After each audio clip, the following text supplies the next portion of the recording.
Versus Brown. Thank you. You're welcome, Judge. Parties have been sworn in, Your Honor. You may be seated. Ms. Davis, according to the complaint that I've read, you and the defendant lived together for a period of time. It is your claim that when you moved in together, you put down a substantial amount of money, almost, I think, $4,000. You call it a down payment on the house. You say that Mr. Brown subsequently kicked you out of the house and you want that money back. You also said that he's used a video card where you rent videos from a store without your permission. It belonged to you. He didn't return the videos, and you now have a very extensive bill from that store. Mr. Brown says you never gave him a dime, and he's got a counterclaim for bills that he claims you owe him, and he says you've been bothering him that he doesn't like, so he wants you to pay for his trouble. Right. Yes, ma'am. Okay. All right, Ms. Davis, when did you move in with the defendant? Your Honor, I would like to tell you how my ex-boyfriend did me wrong. He moved in with me in November of 2000. But listen to my question. When did you move in together in a place where you claim you put money down? In June of 2001. Shh. Now listen, I'm going to get to you, so don't interrupt her. We do things in a very orderly way here. It's the only way that I can function. Otherwise, I become frustrated. And Bird doesn't like it when I get frustrated. When did you move in together? June of 2001? Very good. And was this a house or an apartment? It was a mobile home. Was it a rental? No, ma'am. He bought it? Process of buying, yes, ma'am. And you say you gave him how much money? It was $4,366. And where did you get that money from? I traded my mobile home in on the one that he purchased. Okay, do you have any evidence of that transaction?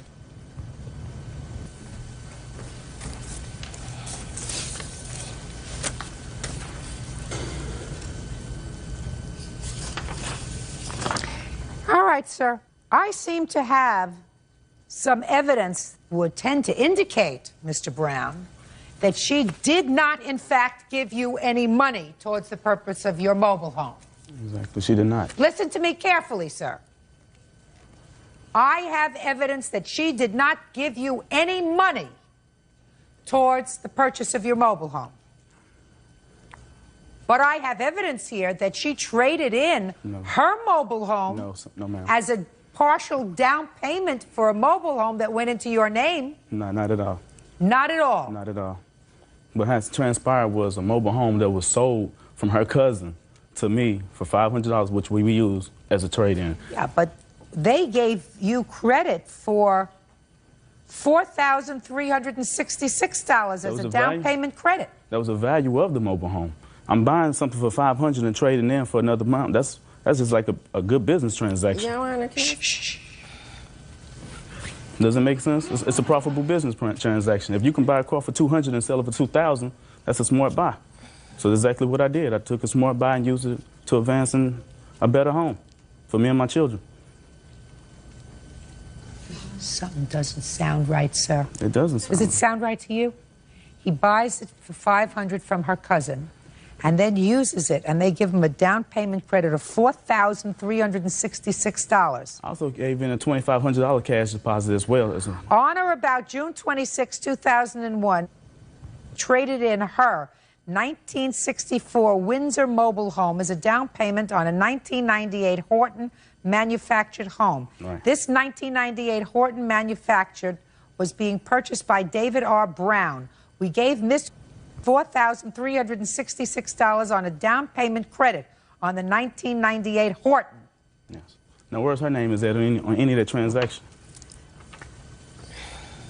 Show that to him. Your Honor, the reason why my name is not on there because the title was never changed over into my name, but I have a receipt where I purchased the mobile home before I met him. That's for a different mobile home she's speaking of. And we never used that mobile home as a trade-in. This right here is sufficient. This right here is sufficient. And her name is not on there in that transaction because she has no involvement in the transaction. I never said my name was on the mobile home, Your Honor. She gave me these monies in her mobile home, and her name is not on anything. Does that make any sense? That is my cousin. Her cousin. Ah. So they gave Miss $4,366 for the down payment. Yes, ma'am. All right. Forget it. I don't look into that. Your name was not on the title to that mobile home? No, ma'am. All right, At then the forget time, it. I did not have a job, but I have a receipt where I bought the mobile home from Miss. Show me. Do you have the receipt? You mean up this? there? $500? Yes, and I also have this right here. You have this? Is this what you're talking about? Yes, ma'am. That's nothing. That's nothing. That's something that you buy in a grocery store. Judge Judy continues in a moment. She won't leave me alone. We broke up, let it go. Yes, she's steady looking for a payout for something she knows she's not owed to. Mr. Brown, I believe you. Real cases, real people. Judge Judy. Morticia Davis says ex-boyfriend David Brown owes her for the down payment on a mobile home and unpaid video rentals. David says her lawsuit is bogus. Now, what about this video card? When I got evicted out the mobile home, he used my Blockbuster When did he evict card. you from the mobile home? May. She moved out of the home before the eviction took place. So therefore, What do you mean there was an eviction? Had you gone to court to evict her? I went to court to evict her. Why is that? Because there was South Carolina state law. Once someone established residence in your home, in order for them to move out against their will, you have to evict them out. All right, so the relationship wasn't going well, I It assume. was downhill from... Do you have children together? No, we do not, No. thank God. Perfect. Okay, so what about this video card?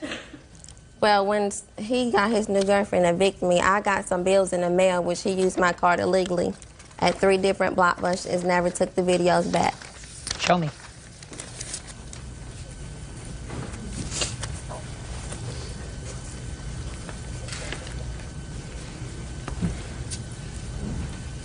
You were evicted in May, is that right? Yes. Well, this is March of 2002. Thank you. This is March of 2002. That's when he used This the is card, March Your of Honor. 2002. And we both This is, resided. shh. This is March of 2002, and this is March of 2002. So this After is I got evicted, that's when I got the bills in the mail, which he had used them. No. Well, listen to me. Miss Davis, Yes. how do what? You lived together in March of 2002. You were He sharing was not a home. there in March, Quiet. Your Honor. He was not there. He lived with his new girlfriend until I got evicted. Lies. He was Listen not to there. me. Lie. You kind of, She's lying, Your Honor. I don't want to say it again. It doesn't appear as if you're doing badly in this lawsuit so far. Do you understand? Yes, ma'am. But what can happen is you can lose if you open your mouth again. Clear? Yes, ma'am. You have any of these movies home, sir? No, I do not. He's not going to admit Do you to know it. where they are? The last was left in the home that she was residing in. Now, what she did with him after that, I don't know. Your Honor, that's not true. I haven't been back to the house. At the time, I was out the house from late part of March all the way up until April, May. See, now he, back in now May. he's Don't telling interrupt him. Back into May. All right, you have no case, Miss Davis. That's you. You want to get to your counterclaim? Mr. Brown. Yes, ma'am. All right. You said she owes you bills. Yes, ma'am. What does she owe you bills for? For rent, electric bill. She doesn't owe you for rent. You weren't anticipating any rent from her. I loaned her a few $100s for a couple of car note payments. Yeah, go ahead. What else? And Chalk it up to experience. What else? harassment. Well, I have a feeling that that's true, that she's been harassing you. And she just don't. I have a feeling that that's probably true. So you want to tell me about the harassment? I mean, she caused problems with me at work. She caused problems with me and my children. I'm a single parent of 2 children. Today is my son's birthday. I should be home with him instead of her in this courtroom. But Ms. Davis, again, want to file a lawsuit that she have no bearing to hold on.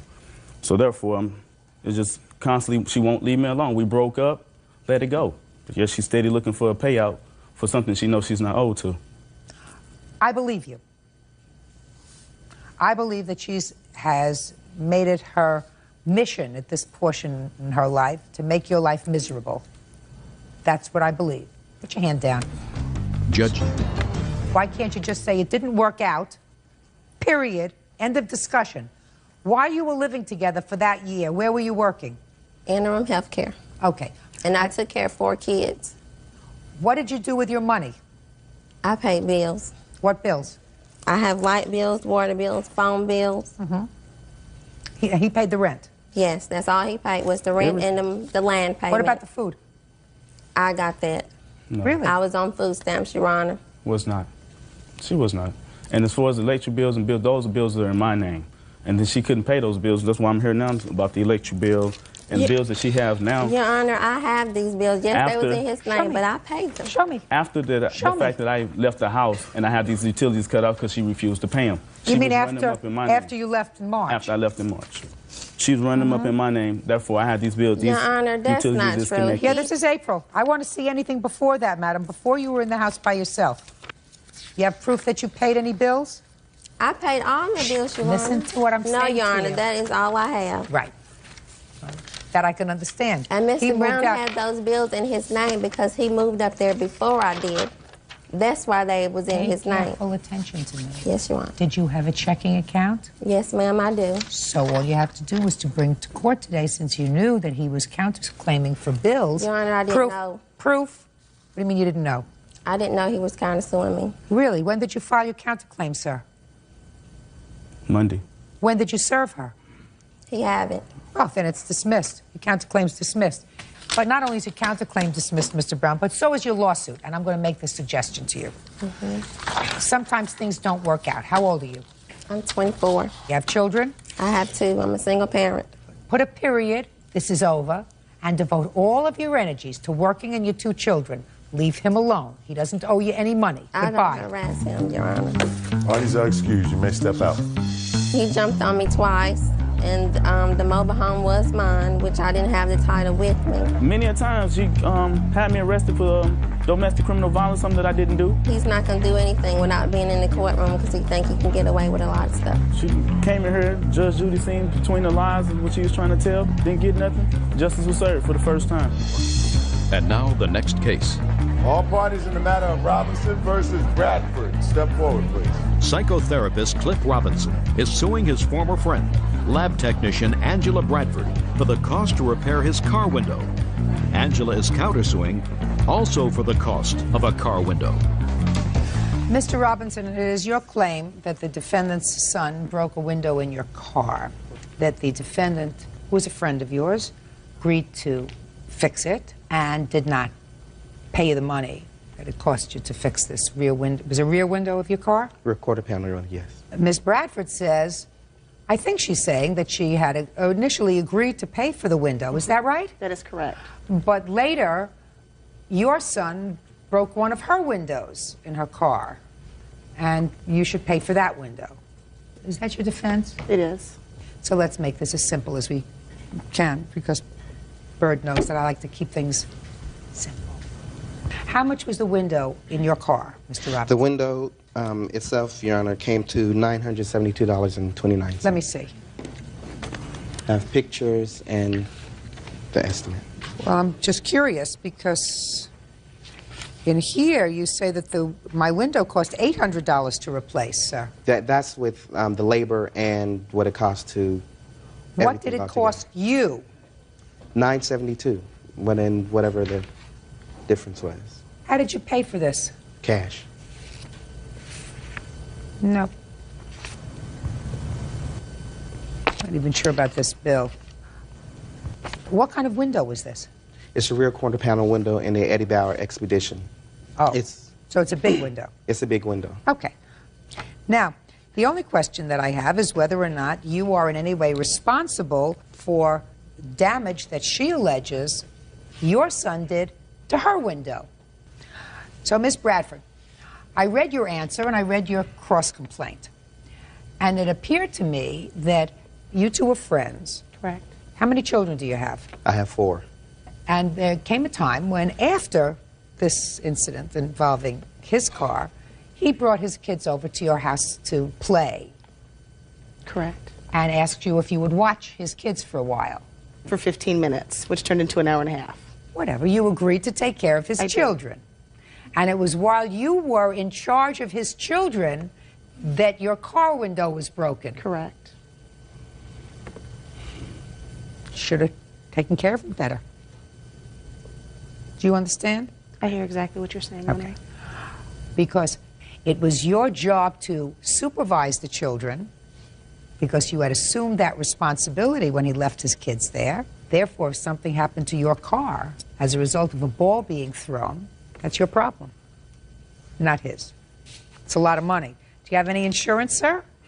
Yes, I do, Your Honor. Well, what's your deductible? $1,000. Do you have any proof that you have a $1,000 deductible? I didn't bring any insurance with the information. Why so is no. that? I didn't think it was relevant. Well, it is relevant, sir. It's relevant how much out-of-pocket you had. Are you telling me that you actually paid Collins Auto Glass $972 in That's cash? correct. Let's give them a call and find out. You know these people? No, I don't. They were just people you chose randomly? That's correct. Okay, good.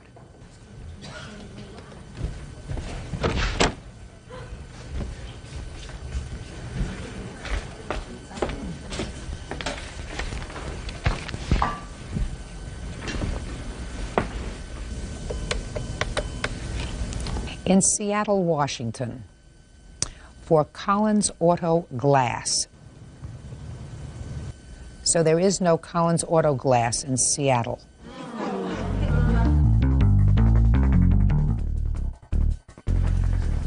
Mr. Robinson, sir, is this Collins Auto Glass in Seattle? Yes, it is. Well, they don't have a listing for him in Seattle, sir. Well, I know They don't have a listing for him in Seattle, Washington. There is a phone number on here, sir. 206 number? There is a phone number here. It's your phone number. The only phone number that appears on this is your phone number. Yeah, my information is on there, and then in the... I don't know. Show it to him.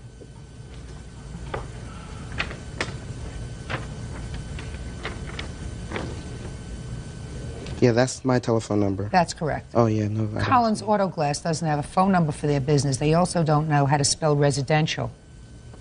Well, I know in June, when I got it fixed, there was a Collins Auto Glass. I got it out of the Yellow Pages. Well, it must have been their last job, Mr. Robinson, because they closed down. They're not there anymore. Sort of interesting.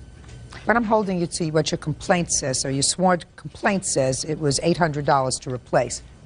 Judgment for the plaintiff in the amount of $800. On your counterclaim, Ms. Bradford, I've already explained to you the children were under your supervision when your car window got broken, so if you weren't supervising them adequately, I can't fault him for that. That's all. Parties are excused. You may step out. Did folks have a seat? Mr. Simons, a relatively simple case. You want the engagement ring back. Is that right? Yes, please. And Ms. Ream, I've read your answer, and it's sort of like one from column A, one from column B. You have the following defenses, according to what I read. Number one, it wasn't an engagement ring because you never said yes. Yes. If you don't buy that, it was an engagement ring, but he told you you should keep it even if you didn't get married, correct? Yes. And number three, in case you don't buy those two, it was an engagement ring. There was no deal for me to keep it. I would have given it back, but it got stolen. Yes, ma'am. So you don't have it anymore. No, ma'am. Is that right? When did you give her the ring? I think it was May of 2001. And how long had you known her? I met her in November. I knew her approximately 6 months and gave her the ring. Okay, what kind of a ring was it? It was an engagement ring. Can I see the receipt for it? I have the receipt. Plus, Your Honor, at the time, I had just moved, and I didn't have the receipt for the second half of the ring, but I've found that, and I've got that. So here are those two receipts. What do you mean the second half of the ring? You know, the band that goes, connects as one. Oh, you mean the wedding band? Yeah, yes. Yes, ma'am, yes. And that's the other half that I still have, which does mean no good. Okay, where is this? Did you give her both of these rings? No. You have one? I have one, yes. Okay, so it's $969.75. Yes, Judge, yes. Okay. So you gave it to her in May, and you broke up when? Around July, things started falling apart. July of? 2001. 2001. When did you ask for the ring back? Around August, I believe, the end of July. What'd she tell you? She agreed. We both agreed that it wasn't going to work out, and I went to pick up the ring. She had told me that she let some carpet cleaning people into her house, and she was afraid to be alone with these men. So she left. And when I got there, she went to get the ring. It was gone. It's funny because there was lots of jewelry, diamonds, everything, but they only took my little ring. And I couldn't understand that. That didn't make sense to me. Okay. Just a second. So you broke up in July, and it was a month later that you went over to get the ring. Correct.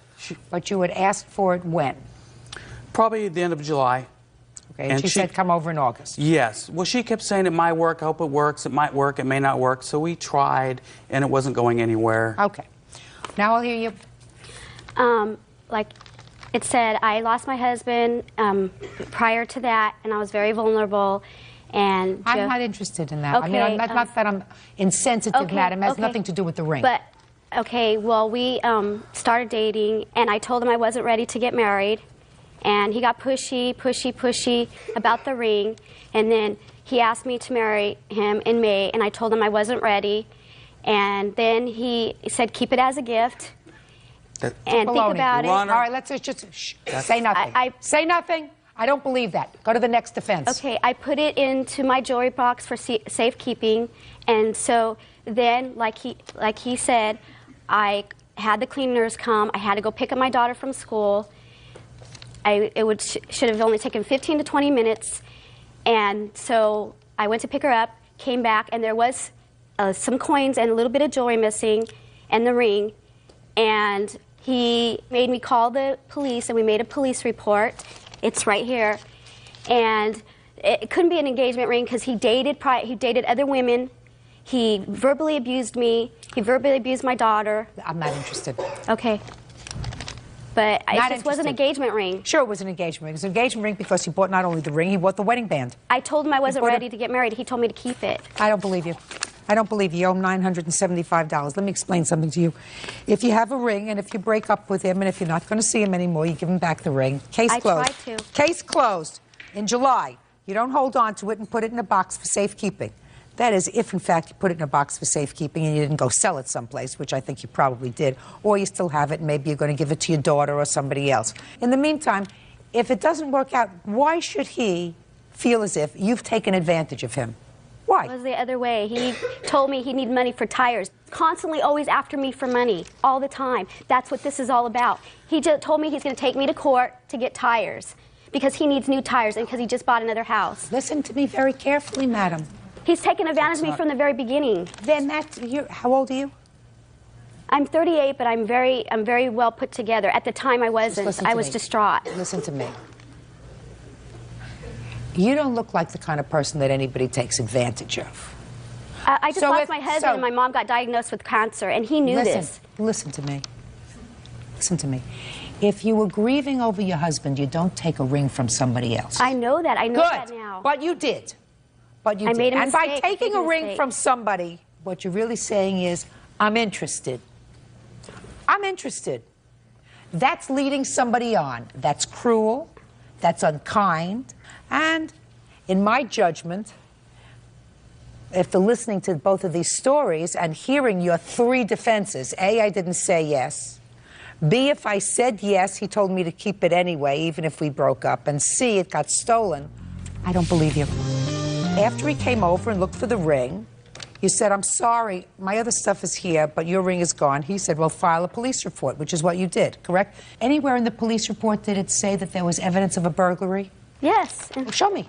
Show me where. No, read it where it says there was evidence of burglary. Right here on the top. It says crime, burglary. Show me where the police wrote down that there was evidence of a burglary, not what you claimed there was.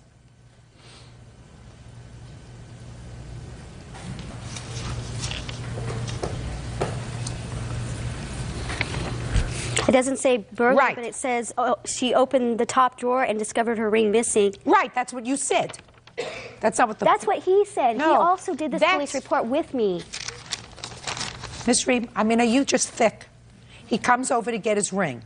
You go in with him to your drawer. You open the drawer with him. You say, oh, your ring must have been taken, along with some other coins that I might have there. That's too bad. Then you go and file a police report because he says, according to you, that you should go and file a police report, which is what you did. That doesn't mean the police found any evidence of a burglary because there was no burglary. You have insurance, by the way? Whatever. You have insurance on your other jewelry? No, I don't. Okay. Judgment for the plaintiff in the amount of the ring, which was $969.75. Ms. Ream, I don't believe you. Goodbye. You don't Thank you, Your Honor. Parties are excused.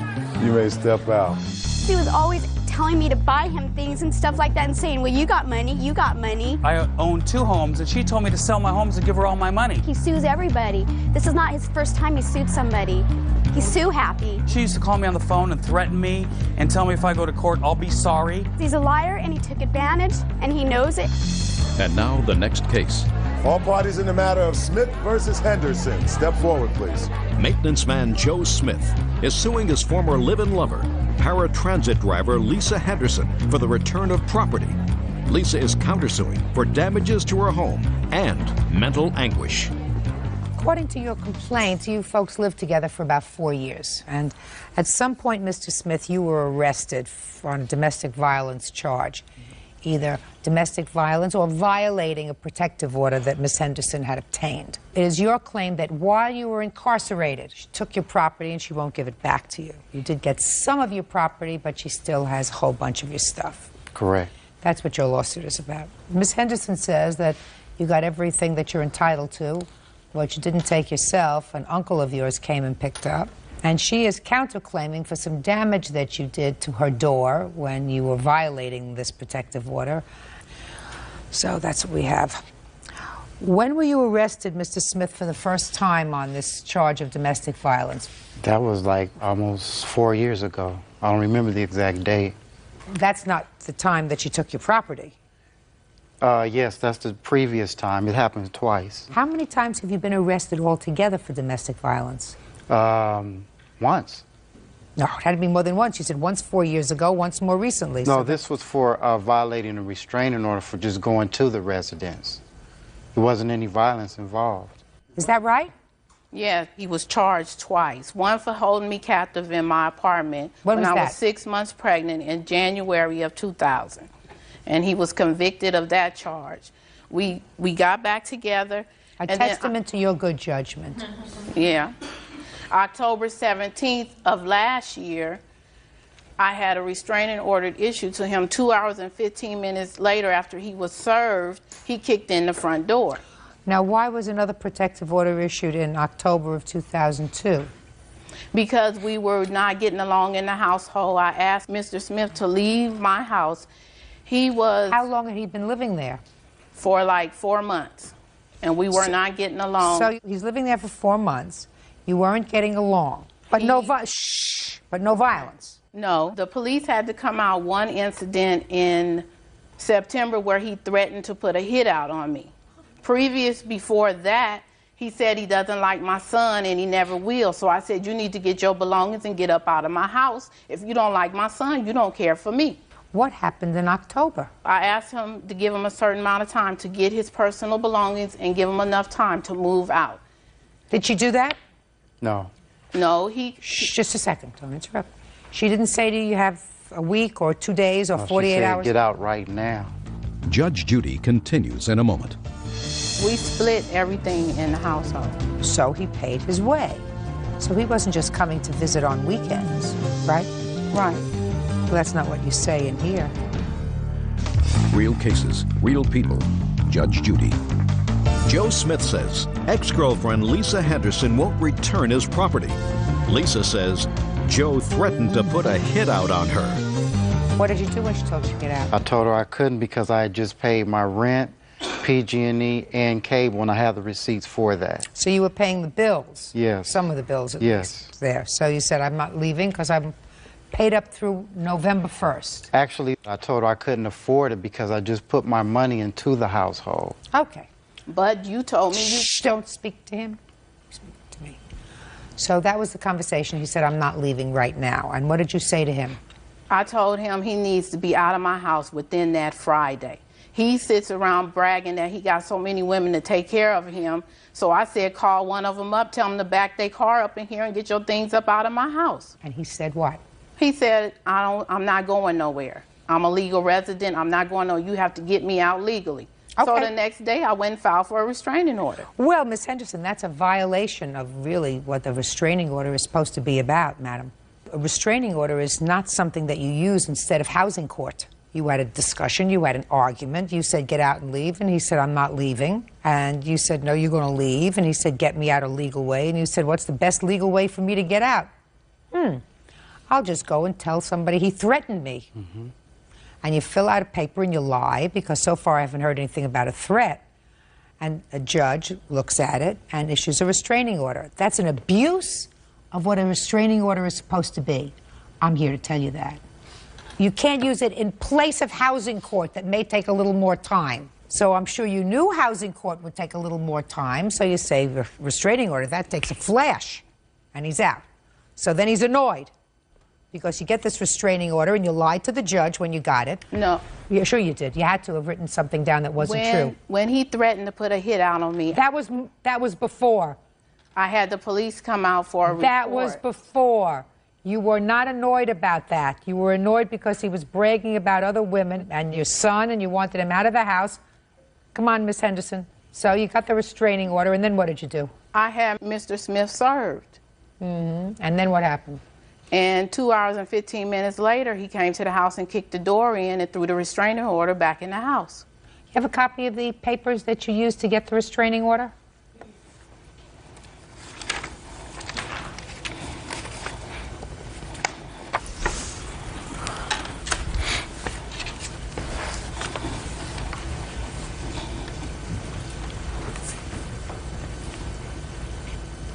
Can I see the checks that you wrote for any of the bills in the apartment, Mr. Yes, Smith, ma'am. please?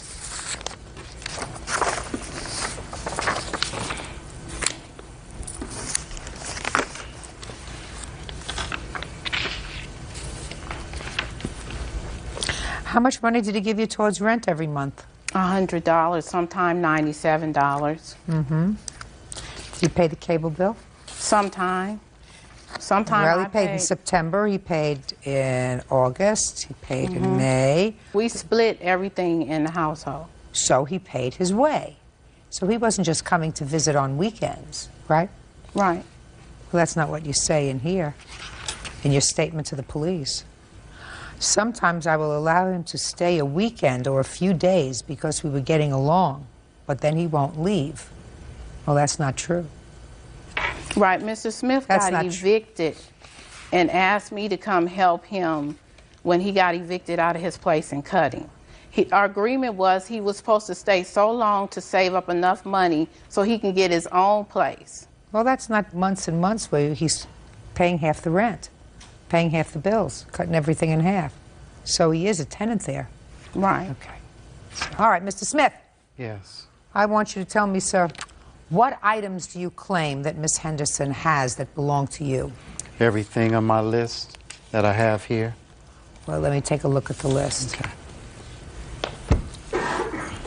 It's quite a bit. You might want to take a recess.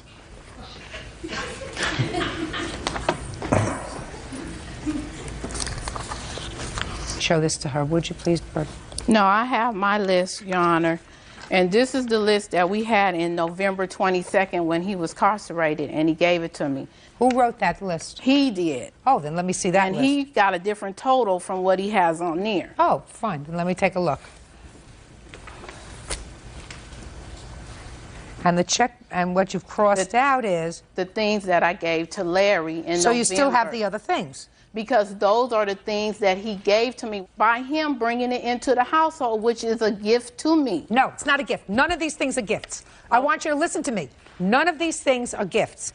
Everything on this list that he prepared, so I won't look at this list. This is the list he prepared. You make sure are boxed up because he's going to send somebody to get them. Do you understand? Yes. No fooling around. Listen to me. If you're frightened enough of somebody to seek the court's assistance in getting a restraining order against them, you want everything that you have that might cause them irritation out of the house. You didn't have these things before he moved back. Now you're going to give them back to him, and the only contact you're going to have with him is over visitation or contact with a child that you share in common. So stop acting stupid. Judge Judy will continue in a moment. Now let's talk about him busting down your door. He knocked down the door, Miss Henderson. Was that after you had him served with the protective order in October? Yes. Then he, I don't think that was the right thing to do, to knock down the door. It also wasn't the right thing to do to file a false police report.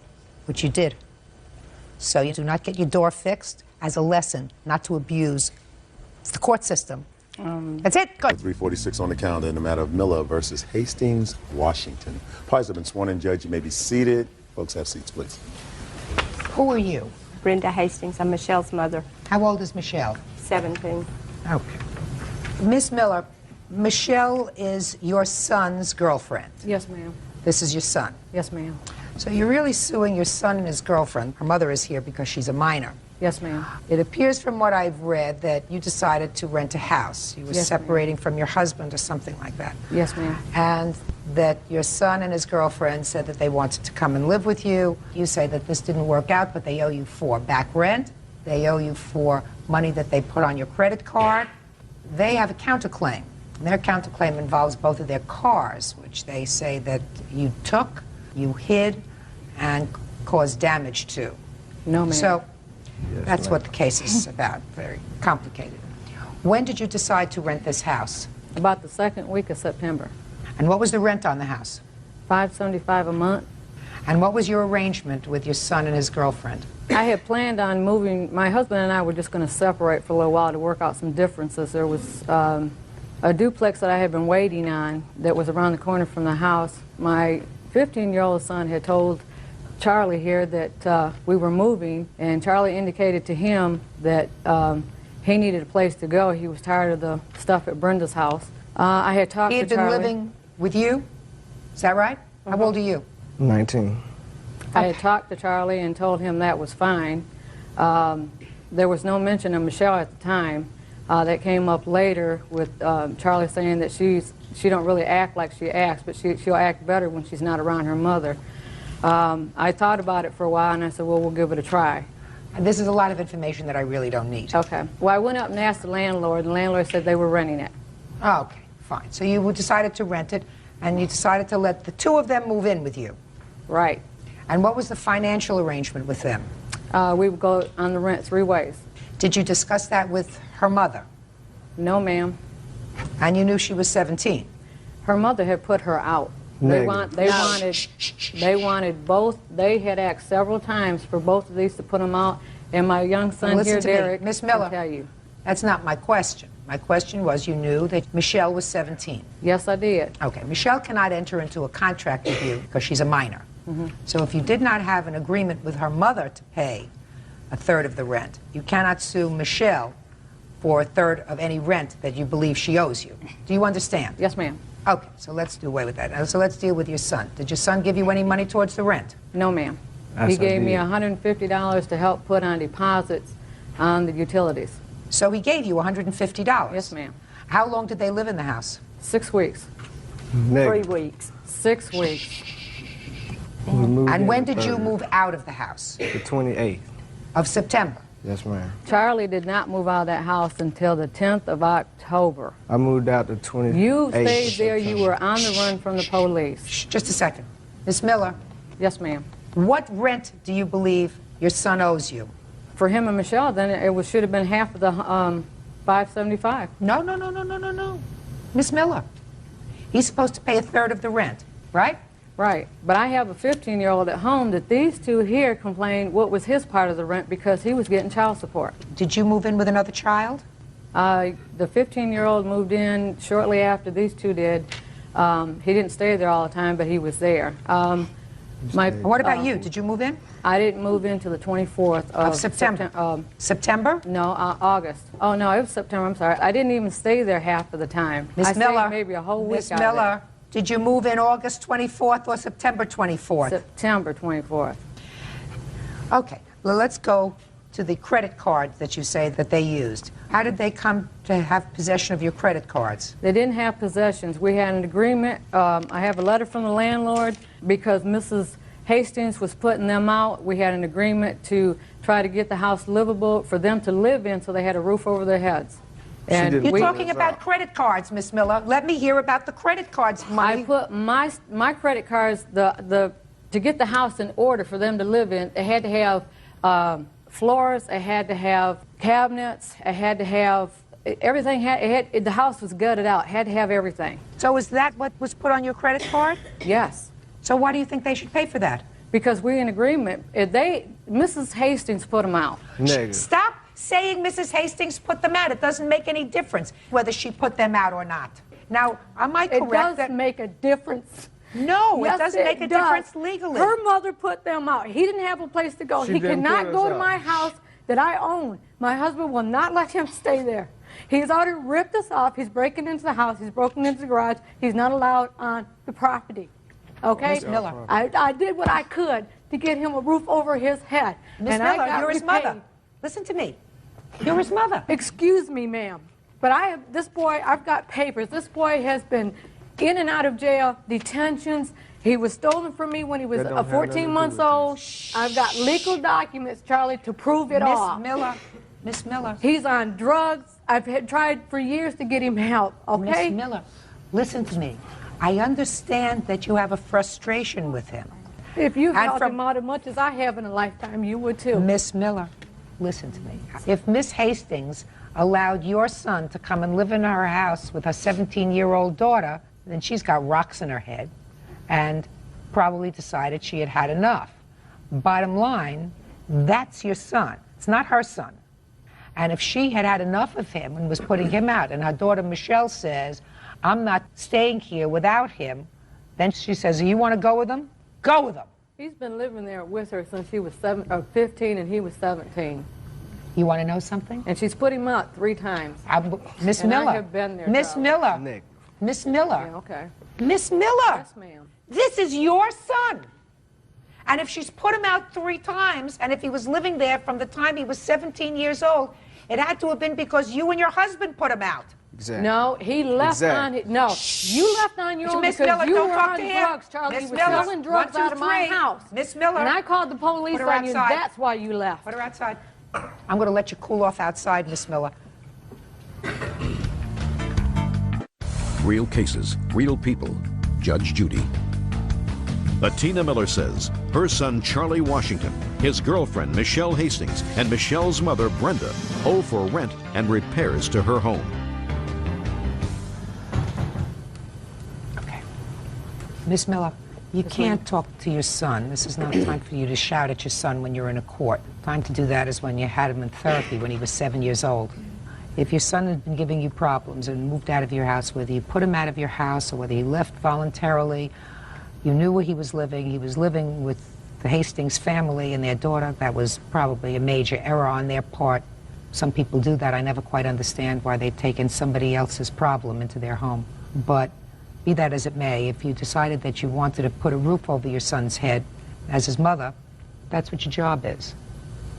That kind of unconditional love is what you do for a child, even if they drive you crazy.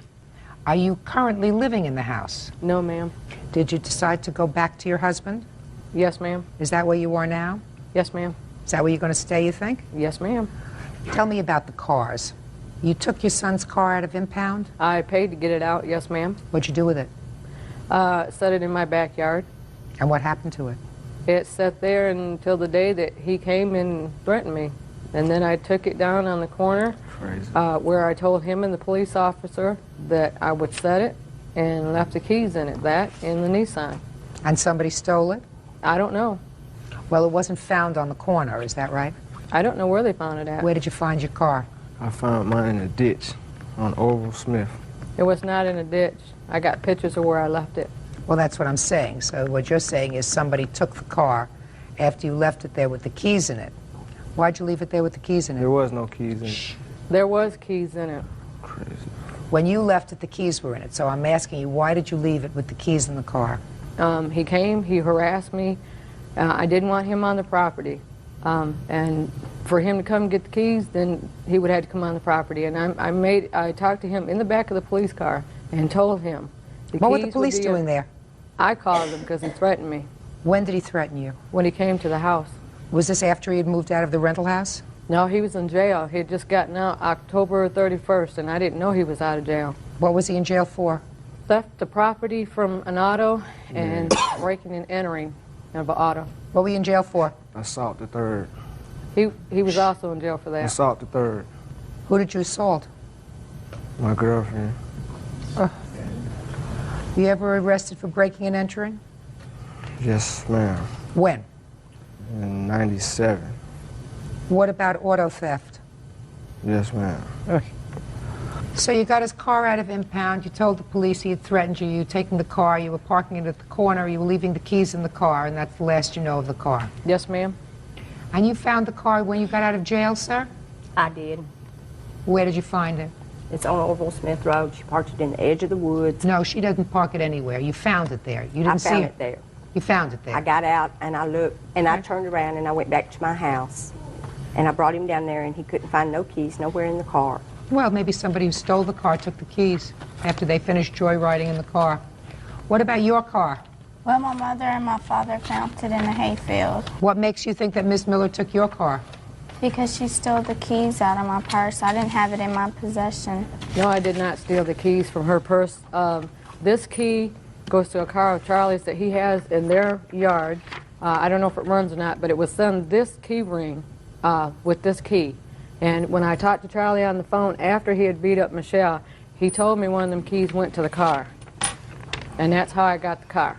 So what did you do with the car? Charlie explained for me to take the car to my house and park it and not to let Michelle have the car. You mean her car? No, it's his car. It's legally in his name. Is that right? Yes, sir. Is your car, the car that you're talking about, that you're suing over, in whose name is that car titled? Yes. You have two cars titled in your name? Yes, ma'am. What year cars are they? 94 and 87. What do you do for a living? Well, I was working at Arby's. At Arby's? Who bought the cars? I bought one, she bought one. But she wasn't old enough to put it in her name, so I signed for it. Why didn't her mother sign for it? Because they went and got it without me. I was at work. They went looking at cars. They picked up one and she bought it. Miss Hastings, yes. Is he still living in your house? He is right now, yeah. You had him arrested for beating up your daughter. You've thrown him out of your house at least 3 times. No. He left your house 3 times in the last 2 years. You took him into his house, into your house when he was 17 years old. Since he was 17 years old, he's been arrested several times, according to him, for a variety of things.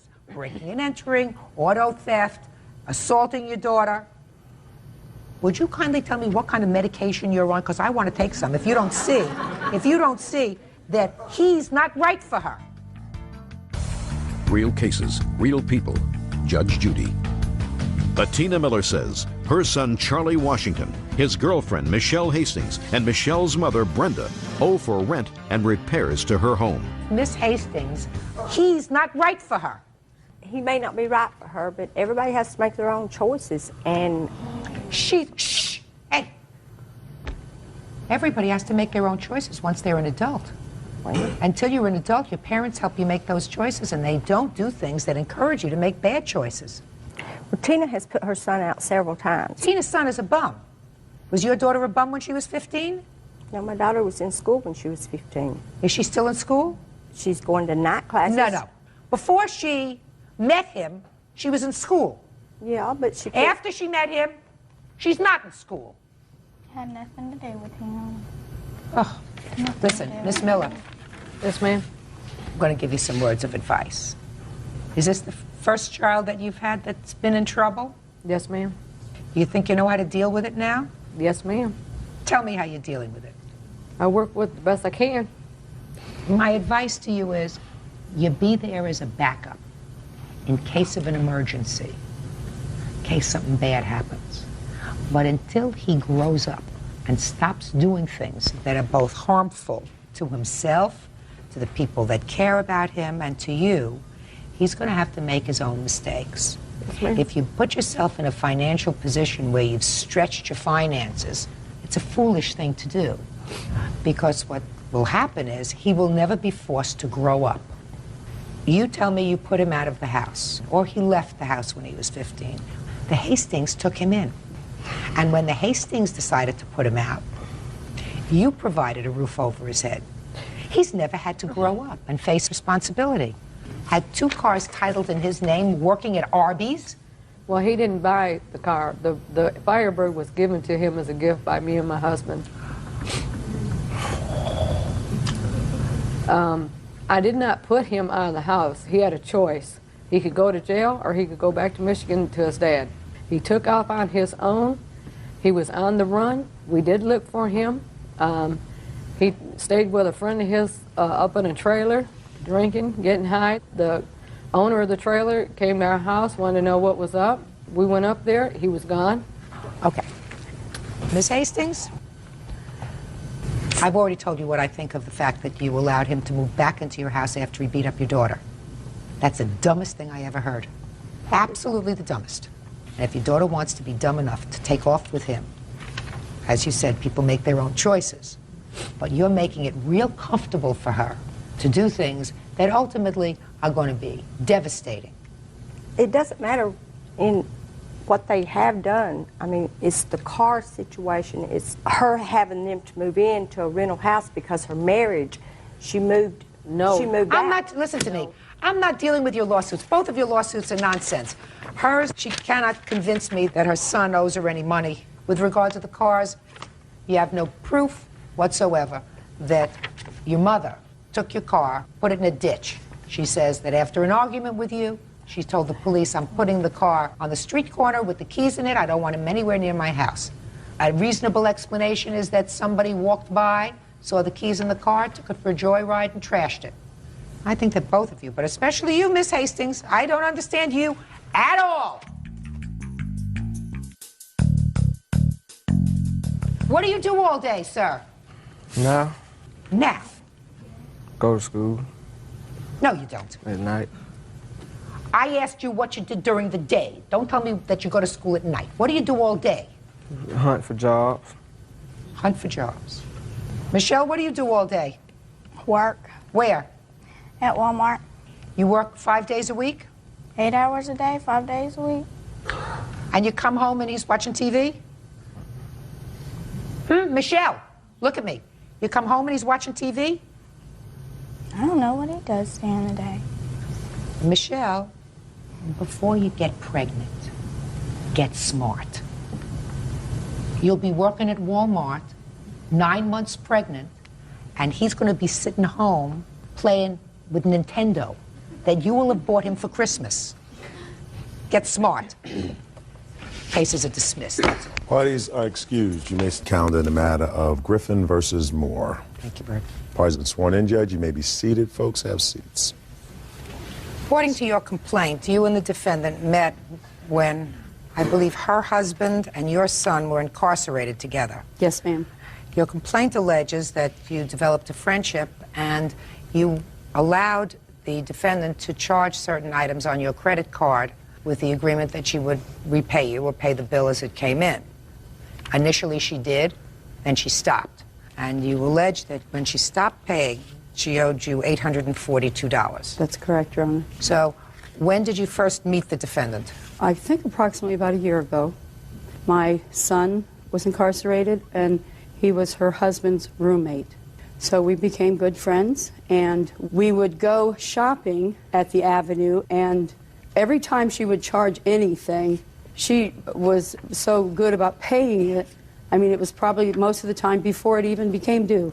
When my son got out of incarceration, she had a type of attraction to my son. It became almost impossible for me to have conversations with her because I did not want to be in the middle. Your Honor, that's not the truth. Just a second.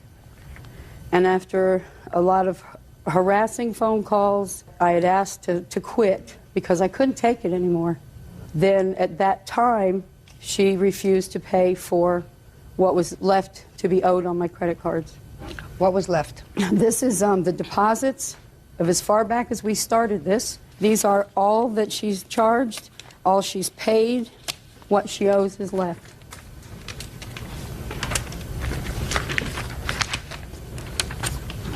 So she paid on time until October? Yes, ma'am, till the end of October. Okay, now I'll hear you. What she said is correct as far as our friendship. Her son was incarcerated with my husband. When things went bad was because her son had a drug problem. And I tried to help him. Your Honor, this is irrelevant. Just a second. Her son asked me for a ride to the interstate. I took him to my house instead of the interstate. Miss Griffin got to my house before we did. basically her son had took a video camera from her. She had searched her son's coat. She pulled out the camera. So then she left, and her son was still there with me. I then took her son to his girlfriend that lived in Charleston, and that's when his mother, she turned against me. She told me our friendship was over because I tried to help her son. What date was that? Ma'am, to be honest with you, I'm not sure. Okay. She says that you did not pay the October bill, which is $800. I have a check. Which is $800. Listen to me. Okay. Which is $846.05. Yes, ma'am, I understand the October bill. Okay, let me see. And I'm not denying that there were credit card charges. There were. I have a check from State Street Bank that was given, that it was a 401k check that I received from my employer. I have a copy of the front and back of that check that I gave her permission to go get out of my post office box and endorse and deposit into her account. She gave me $368 back. May I see it, please? And I have it where she endorsed my name and her name on the back. That's not my signature. Because at the time I was on a medical leave, she knew that my money was a little tight. I told her to take the check to pay for the bills because I never missed paying her. I'm just trying to find the date on this, when she endorsed it. It was on 10/27 on my, it's on I think the second or third page of my bank account statements, and you'll see right next to it where I cashed a check for the exact amount and gave it to Miss Moore at my home right in front of my husband. He'll be a witness to that. Her husband has never been present. Just a second. We've made any charges or any money exchange. Just a second. So what you're telling me, Miss Griffin, is that at the time your friendship was coming to an end, the defendant gave you a check, which you did in fact cash, yes, in the amount of $1,012.99. Yes, ma'am. And you gave her the entire amount of money. Yes, ma'am. Doesn't make sense to me, Miss Griffin. That weekend, Miss Moore came to my house. Yeah. I gave her the full amount of cash, handed it to her. Right. She said she wanted to give me $300 because she had a rainbow rental or something that was pressing and had to be paid. And she said when she got her check on Tuesday... Let me see the rest of her papers, please. When she got the rest of her check on Tuesday, that she would take care of the rest of it. Your Honor, I could have... And the whole time Miss Moore was out on disability... Just a second. I could have cashed that check myself. I cashed her check because she did not have a bank account at that time. I took care of things for her. She had some drug problem, and she tried to commit suicide. Not interested in that. Well, Your I mean, Honor, I that was is there not true. taking I care just of her. I reports. didn't want to turn my back on her. Your Honor, that is... Were there any witnesses present to the transfer of this $1,012 to Miss Moore My on the husband, 27th? Michael Griffin, was there. See here? Yes, Your ma'am. Honor, he was never present during any of these things. Just a second. It was just me and her. Go ahead. Mrs. Moore wanted to meet with my wife at our home because whoever she was seeing for therapeutic reasons told her to come to closure between Kevin and Nancy. And I was standing right there in my bedroom. She was sitting in the blue chair to the left of my bed when Nancy handed her $1,012 and change, and Rebecca handed her back $300 to redeposit in Nancy's account. No, ma'am, that is not true. Mr. Griffin was never Now, present just a during second. any of these transactions. Just a second. I don't see whether she was given credit for the $300. On the first page, every deposit that she made to me is on the left. Every bill that I wrote to the Avenue or any of my other credit cards So is what you're telling to the right. Is what you're telling me that at the time she made these purchases in October, she still had an outstanding bill to you? Yes, ma'am. Your Honor, also Mrs. Griffin shopped along with me, and she had stuff on that bill as well, where our stuff was added together and not separately. That's wrong, Your Honor. If you look at my receipts, I've been very careful, and she had one receipt, and I had one receipt. Always a big mistake. Your Honor, and you know, you understand this is always a big mistake to do. Yes, ma'am, I do. Okay. Miss Griffin, who it appears over an extended period of time, had been very good to you financially by allowing you to make these purchases when you didn't have the cash to do it. Yes, ma'am. But all of a sudden say that you have an outstanding bill to her of $846 when you didn't. Your Honor, like I said, when our friendship separated, it was due to the fact that her son stole from me and he went to jail for a drug charge. That's untrue, Your And Honor. I have the police report here. That's when mine and her friendship went sour, because her son came to me. He asked me for help. He spent 3 days at my home when she didn't know where he was. When I told her that he had been at my home, she got very upset with me for not contacting her. What date was that? Oh, it was before Halloween. 11/3. So it was after this? No, this was the weekend prior to 11/3. Was it before or after the $1,000 check was cashed by the plaintiff? This was after. Is that right? Yes, ma'am. We were still very much a part of each other's lives at that time. She had continued to call. I said, please do not call me anymore. I got so upset that I wound up in the hospital on her last phone call. Okay. Your Honor, I believe you, sir. Listen to me. I believe you, sir, when you indicate that $1,012 was passed. Were you present when $300 was given to your wife? Yes, Your Honor. How was that given? In cash. $100 bill? Rebecca, pardon me, Your Honor. Rebecca handed back cash, $300 cash to Nancy. Not true, Your Honor. That is not true. And I have somebody You have here your with, bank records with you? No, because at the time I did not have a bank account. She was correct about that. I did not have a bank account. But I could have cashed that check myself through my employer's bank. But you didn't.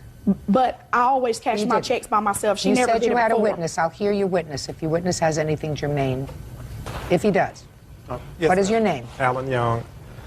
I've been a friend of Rebecca's for 15 years. Rebecca asked me would I give her a loan of $300 because she owed Mrs. Griffith some money. She borrowed money from me that night because she said she had to pay on her rent or something. So I kind of believed her. What is your rent, Miss Moore? $385. Well, even if she took all the money she owed you, you still had the $300 for rent. I understand. So why did that. you need to borrow money from him for? Because I had additional bills that I owed for besides paying her, but I wanted to pay her and have her out of the way because I always paid her before the bills were due. Do you have the statement from your account, Miss Griffin, as to what payments you made on the account in November? Yes, ma'am, that would be right in those payments there. I'll be glad I to see. show You it to made them. a deposit on the 30th of October. Yes, ma'am. Your Honor, she was paid in full when she received that check. No, ma'am, I was not. Yes, you were. No, I don't think so. I don't think so because I see no other basis for her depositing only $300 into her checking account on the 30th Well, Your of Honor, October. I can't help if that's the only thing she deposited. She was paid. I have to make a determination based upon evidence. The evidence indicates that on or about the time that that check was cashed, she did deposit $300 into her account. So I'm entering a judgment for the plaintiff in the amount of $842. That's all. Thank you, Your Honor. Parties are excused. You may step out. The jail Monday. She is married, and at the time I had a fiance. I lost a friendship on kind of her son's drug problem. She knew that, and she was still coming on to me. She can't rule everybody. And now the next case. All parties on Gregorian versus Scaturio. Step forward, please. 23-year-old cashier Mariam Gregorian is suing former live-in boyfriend, 23-year-old salesman Scott Scaturio, for his share of a security deposit. Scott is countersuing for the cost to rent a U-Haul, storage costs, and harassment. Miss Gregorian, you and the defendant lived together. Were you boyfriend and girlfriend at the time? According to your complaint, you had an arrangement with the defendant that since he had no money, you would put down a security deposit on the apartment, and he was to reimburse you for half. For half, yes. And half of the security deposit was $600? Yes. And you also say that the time that you left the apartment, because he was threatening, you gave him an additional $200. For April's month's rent, yes. So he says that you actually owe him money because he was forced, as a result of your leaving, to hire a U-Hauler to take all of his furniture out. Is that right? Correct. And that was not the agreement, that you were going to reimburse her for half of the security deposit. Your agreement was she would pay for the security deposit, first, last, etc., and you would pay for the household furnishings and all of the household appliances. Correct. Right? Correct. When did you move in together? We moved in February 1st together. And when did you leave the apartment? April 2nd. And you had had an argument at that time? Yes, we did. Okay. So you were ready to call it quits, and you were ready to call it quits, I assume. Correct. Is that right? Correct. Now, you agree that she did put down this $1,200? The $1,200, correct. And to fulfill your part of the obligation, you purchased all the furniture. Correct. And you purchased all the appliances. Correct. In the U-Haul that you hired, did you put all the furniture? Yes. And did you put all the appliances that you purchased? Yes. Did she take any of the furniture? No. Did she take any of the appliances? No, ma'am. Well, so, then let's understand this. On the one side, she put down the $1,200. You purchased all the stuff, but you have all the stuff. Correct. Right? She's out the $1,200, including half that should be yours, right? No, because that wasn't the agreement. Well, the understanding was that if she put down, according to you, that if she put down the $1,200, your capital contribution to the apartment would be, I assume, purchasing furniture and appliances about the same amount of money, $1,200. Correct. Did you spend $1,200? About that, maybe a little more. But you have it. You didn't say to her, I'll give you half, right? Correct. Why not? Because the agreement was before we even took the apartment that if anything should happen to the relationship, that we would at least stay as roommates in the apartment. Nobody stays on as roommates. That's stupid. In any event, sir, I don't believe you had that conversation. So what I'm asking you is let's talk about money. Let's say you spent $1,200 on furniture, appliances. She spent $1,200, right? Each of you should be out $600. That's math. I'm not really good at math. But am I making myself clear to you, Bird? Very. Right. So you got $1,200 worth of furniture and appliances. That's on your side. But you kept it. Now, you want to give her $600, or you want to give her half the furniture? I'm not going to give her half the furniture. So that's $600 for you. Now tell me about this $200. The $200 was April 2nd when I left. He told me I owe him April's rent. And I felt that I didn't need to because it was April 2nd. It wasn't a complete month yet. I didn't need to give him anything. But you did? But I did because at the time that he had a spare key to my car and he told me that he would hide my car if he needed to until I gave him the money. And I took the $200 and I basically threw it at him. So, cheap price, $200. You don't get that back. You get your $6 because I believe that that was your agreement. Now, you hired a U-Haul it. Why didn't you stay in the apartment? Because due to her leaving, I couldn't afford the apartment on my own. Well, just a minute. How much was the rent? $600 a month. And she had already given you $2 for April. She had not given me $2 for April. During the argument, she actually opened her closet, which she already had her stuff packed, and just left. She didn't give you an additional $200? No, I left the apartment before she even finished taking her stuff out. Really? Your Honor, that's not true because we were fighting and there was a person on the phone. He was speaking to his mother and a friend of his, telling them how I started out being a psychopath. He sat there and watched me leave and pack up. What date did you move out? I believe it was the first week in May. You stayed for the entire month of April. Yes. So you lived there. She didn't, right? Correct. So you pay for it. And then you had to move because of the rent. Where did you move to? I'm actually staying with my sister right now. Okay, you paying any rent there? No. Well, look at it this way. You spent $300 for a U-Haul? Approximately, yes. That would have been your share of the $300 worth of rent, right? Correct. And you couldn't afford the apartment anyway, right? So, and you got all that nice furniture. So what are you complaining about? Your Honor, can I say something? No, I want to ask him I want to find out what he's complaining about. Actually, what I'm complaining about is, Your Honor, she stated in the police report, actually, when she filed for court, that I threatened her life and I threatened to do her harm. She actually, I have mail here, which she had actually forwarded to my sister's address. If I was threatening her life, I don't understand why she would forward mail to my sister's address where she knows that I go, when I also have police reports stating that they heard messages of her threatening to kill me, etc., etc. Well, let me see the letter that you have, sir. I don't know exactly what you're talking about, but let me take a look at it.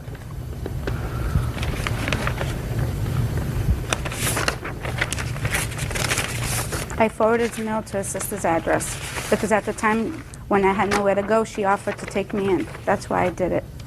Whatever. It's really not dispositive of anything. All right, you owe $600. Your counterclaim is dismissed. Judgment for the plaintiff in the amount of $600. That's all. Versus Selb, Stamper. Parties have been sworn in. Judge, you may be seated. Sir, have a seat, please. Miss Selb. Yes. You were married to the defendant's father, is that right? Yes, ma'am. For 7 years. Almost 7 years. Yes, ma'am. He died. Yes, ma'am. It is your claim that the defendants agreed to reimburse you for the costs of cremating your husband. Yes, ma'am. They say that there was never such an agreement. When did your husband pass away? I cannot hear you. When did your husband pass away? He passed away of October 6th last year. Was his passing away sudden? No, ma'am. He had been ill for a period of time? Only my son was there. Okay, let's try it on this side. Was your father ill for a long time? I would say yes. What do you mean you would say yes? He had open heart surgery in 1994, and among many other illnesses, and I don't think he ever recuperated, if that's from what you his mean. open heart surgery. Right. Were you notified as soon as he passed away? He passed away at 2 o'clock in the morning, and Natalie called me the next, early, about 8:30 the next Was morning. he home or was he in the hospital? He was in the hospital. How long had he been in the hospital? It was 2 days prior. To his passing. She called you 2 days before. Did you go to see him? No. She told us not to. She told us not to bother coming up there. She has no right to do that. And if she did, I would assume that you would just disregard that and go and see your father anyway. She requested us that we did not come up there. Then you disregard that request and you go see your father. She said that he was not, there was no plans for actually that he was going to survive the evening. Even more reason for you to get there. Did you see your father regularly? A few times a year. And you? Natalie made it very difficult for us to see our father. She called me in 1998 and told me that I was never welcome in her home again. So my visits with my father had to be over the phone. I was not welcome in her home. All right, Miss Selb, would you tell me the conversation that you allegedly had with these children about their reimbursing you for the cost of your husband's cremation? On October 21st, they came over to pick up some of my husband's heirlooms. They also want to have the ashes. I told Tina that I have paid $1,200 for it, and she said she will reimburse the money. All I have to do is just send the bill. I never said that. I have sent the bill with a letter. I didn't hear anything from her. Just a minute. At that time, did you give her the ashes? Yes, they took the ashes when they left. Was there any funeral service for your husband? No, there was just at the park, you know, people have got together and had dinner and stuff like that. And I have asked them, but they didn't want to come. But they came to the house to pick up some property, is that right? Yes. That's correct. And you picked up your father's ashes? Yes. Tell me under what circumstances this lady gave you the ashes. We went up to get my dad's war mementos and our family photo albums, all that was left of that my father had. And there was never a discussion about taking the ashes home. I mean, that wasn't why we went up there. Okay. She presented a carton as we were leaving of his ashes, and we were both very surprised by that. There was never a discussion about reimbursing for ashes or giving her money for the cremation, and then we can exchange, you know, pay this ransom for my father's ashes, and we could leave with it. Never a discussion about that. The ashes were there. She presented it to us along with a copy of what appears to be his will, and we left. That was that. Miss Selb, why did you give them your husband's ashes? Why did I do what? Why did you give them your husband's ashes? Because Doug asked for it. Because they asked for it? Yes. And you had no problem with that? Well, I mean, I didn't want to divide it, ma'am. You know, so I said, okay, you go ahead and take it. Because Tina told me that she's going to reverse the money. Well, when you decided to have him cremated, you didn't speak to her with regard to the costs. Is that right? She told me also that whatever I do is okay with her, and she also talked to my son. That's not true. At the hospital. That's absolutely not true. At the where? At the hospital. When my husband was in the hospital, she called. My son was in the hospital when she called when my husband was sick. Step up. Tell me. Not proper court attire. Sorry. So you should have something important to say. I assume you do. Basically, I was there when he went into the hospital and when he died. And when did you have a conversation with Tina? I had conversations with them at least, each of them at least twice. Go ahead, let me hear about the conversation. You know, they were asking what was going on with their father and, you know, what do the doctors think? And I said they don't really know. They pretty much think he's going to die or they're not going to do much about it. And then they told me that they weren't able to get up there. So we went in the next morning and made arrangements to have him cremated. They left it in the hands of my mother to take care of. Were there any death benefits under Social Security? I believe the $225 that they give for when somebody dies, Social Security, that was about it. And then The $225 for burial costs? yeah, that's what the Social Security system will pay. Okay, well, that's $225. Correct.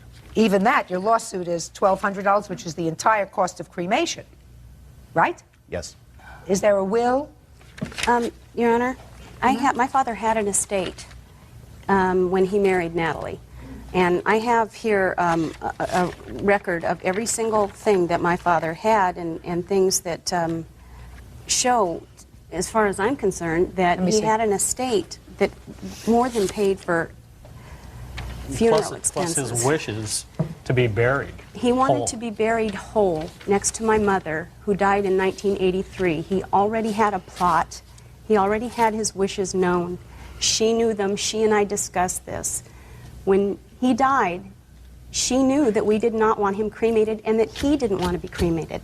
How long was he married to your mother? 37 years. When did she pass away? 1983. I hired Natalie to be his housekeeper. I think an important point. Go ahead. I think an important point is that when my father was ill, we hired Natalie, my sister actually hired Natalie to take care of him. And in a 6-week period, they were married and she produced a license with his name on it. And Her license. with her name on it and my father's name. And at that point, a bank that had all his funds and monies called us up, my sister, which was the power of attorney at the time, and said there's something funny going on. This woman is here and she's liquidating Closing all of his accounts. Closing all of his accounts, getting all the funds out of his accounts. At that point, we contacted my father, and that's when he said, well, we just happened to get married. Okay. Miss Sell, after you married Mr. Sell, Yes. were you working anyplace else? Before I started working for him? For the last 7 years, since you were married to their father, you didn't work at all outside the home? That was a full-time job with Mr. Selb. Fine. So you didn't work at all outside the home? No, ma'am. Is that right? How were you supported? We lived on his retirement and my Social Security. How much was your Social Security? My Social Security, $472. And how much was his pension? His pension was $1,200, something like that. And how much was his Social Security? 5 something. So you had Social Security of $400 and he had about $1,700 a month. Is that right? Right, ma'am. Okay. And he had savings as well. Is that right? Yes. Of course. Where are his savings? The savings? Yeah. We spent most of it. Do you have any left? We have traveled quite a bit, ma'am. Oh, just a minute. Do you have any left of his savings? Yeah, I have $2,000. Good. That pays for the funeral. Thank you very much. That's all. Parties are excused. You may step out. The only thing I can say that I took care of their father for 7 years. My sister went there a couple of weeks afterwards, and she found the mail actually had been sorted through and gone through, his financial statements gone through. They wouldn't even answer the letters I have sent it to them. And now the next case. All parties in the matter of Langlois, step forward. 51-year-old office manager Vicki Langlois is suing her ex-husband, 36-year-old operations manager Jim Langlois, for medical expenses for the family dog. Miss Langlois, you and the defendant were married for 13 years. You were divorced officially, I believe, according to what I've read, in 1999. Correct. There was a dog. Jim's dog. Well, you say it was Jim's dog. There was a dog that lived in your house for a long time. The dog remained in your home. The dog became ill. You took the dog to the vet. Correct. There was substantial expenses for the dog in the amount of $1,817. The dog was ultimately put to sleep. Yes. And you want the defendant to pay those veterinarian bills. Correct. Okay, so I will hear you on why you think he is responsible for those bills. When he left in March of '99, he moved into a studio apartment where there was no pets allowed. I was left with the dog to care for it. Then, March of 2000, the dog became ill. I talked to Jim, and I explained to him everything that happened. He didn't disagree with how I handled it. I told him I would not be able to pay the bills, and he said that was okay, and he'd take care of it. So I had brought the dog home with the understanding that I would have to give the dog intravenous feedings twice a day, which I did until April 25th, when he suddenly turned worse. I called Jim. I told him he wanted to see the dog. I brought the dog to him, and he returned the dog to me, and the next day the dog even got worse. I called the vet. She said there's nothing more we can do for him. How old was the dog? 12 years. And how old is your son? 12. So that the dog had been your son's companion as well. Yeah, his best friend. Okay, go ahead. And so Thursday night, the 27th, I believe it was, I called Jim at work. When I tried to discuss what was going on with the dog, he just wanted to talk about the divorce and all the other property issues that were going on. And he got abusive, and he wasn't even listening to me. I was telling him that Saturday morning was the appointment, and he got abusive and was swearing at me, and I hung up the phone. On Saturday morning, my daughter Kendra took me and our 12-year-old son to the vet, and we sat there with him while the dog was put down. Later, I talked to Jim about the money, and he said we would have to discuss it at the divorce hearing in June. When we got to the divorce hearing, his attorney asked that the two attorneys could talk outside of the courtroom and discuss some of the issues. The outstanding financial issues. Right, and the dog was one of them. My attorney said that Jim was denying it was his dog, and that I shouldn't waste $250 an hour. I should take it to his time. I should take it to small claims court, and that's what I did. It is clear to me, Mrs. Langlos, that your 12-year-old son would have been devastated had his father left the house, and in addition to leaving the house, taken his dog. According to you, the dog was his best friend. Mm-hmm. So it wasn't that you were dog sitting for the defendant's dog. You kept the dog because it was the family dog. Whoever purchased it, paid for it. I have a dog. When she's a very, very good dog, my husband says it's his dog. When it poops in the house, it's my dog. The issue of whose dog it is not relevant to this. Your former wife claims that you indicated to her that you would, at one point, take care of the veterinary bills. Let us assume for the moment that you did say to her, I'll take care of it, whatever the bills are. And I don't even have to make a judgment on that. There did come a time that you went to the Supreme Court to resolve all issues of money involving your marriage. According to you, Ms. Langlos, the issue of the dog's bills was raised by the attorneys in that proceeding. Outside of the judge. It doesn't make any difference. Correct. It was part of the negotiation. You did the right thing by keeping the dog and taking care of the dog. Your problem, Mrs. Langlos, is this. There must be finality when parties divorce. And that is usually as of the day that a final judgment of divorce is rendered. Everybody is there, and they throw all the marbles on the table, and they say, listen, this is what we got. This is what our bills are. This is what our expenses are. This is what our assets are. We're going to divide them. We're going to divide them in an equitable fashion, and that's what you pay a lawyer for. That was clearly done. So all of that was before the court, or should have been before the court. Now, you understand that, Mrs. Langlos. I know that from the way you're shaking your head, you understand that. Because ultimately, each of you has to know, this is the date that my financial obligations are fixed, both for child support, for maintenance, for alimony, for outstanding credit cards, for outstanding bank loans. You can't keep this thing going forever. It's not healthy. Mm-hmm. I agree. According to you, and I'm just taking what you tell me, your attorney did in fact raise the issue at that time. You were given bad advice by your attorney. If your attorney did indeed say to you, deal with it later, that's very bad advice, because your marriage terminated and these bills were incurred prior to the stipulation and settlement and the judgment of divorce, unless your former husband believes that you should voluntarily contribute to the dog's vet bills. He is under no legal obligation to do so. just for my own sake, you want to tell me, Mr. Langlois, how much you pay in child support for your son? I believe it's $961 a month. Do you pay maintenance to your former wife, in addition to the child support? Yes. And how much do you pay in maintenance? 1,000 something. It's a little over 1,000, 1,027. Are you currently current in your child support and maintenance? Yes, my child support and spousal support comes directly out of my work check. Do you see your son? Visit him? Not now, I don't. Why not? We have issues that we're working out through court right now. So there are ongoing issues of visitation? Mm-hmm. So you're still paying lawyers? Yeah. Yeah. I am. She's not. She doesn't have a lawyer at this time. I do.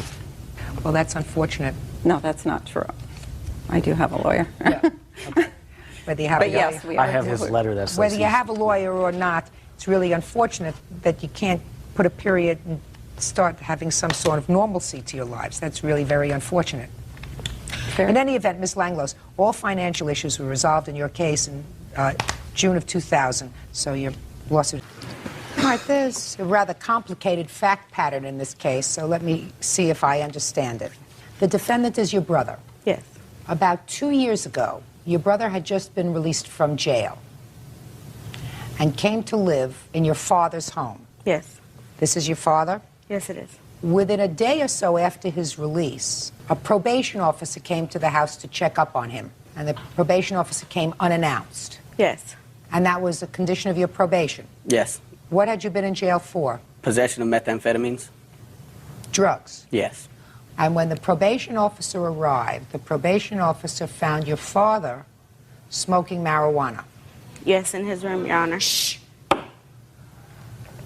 And he was smoking marijuana because he was ill. Yes. And I understand he has now a card that indicates that he can use cannabis for medicinal purposes. Is that right? Yes, Your Honor. You have that card, sir? Yes, Your Honor. At the time, he did not have that card. No, ma'am. So he was taken to jail. Yes. There were certain expenses surrounding his incarceration. You had to bail him out. Yes. You had to hire a lawyer.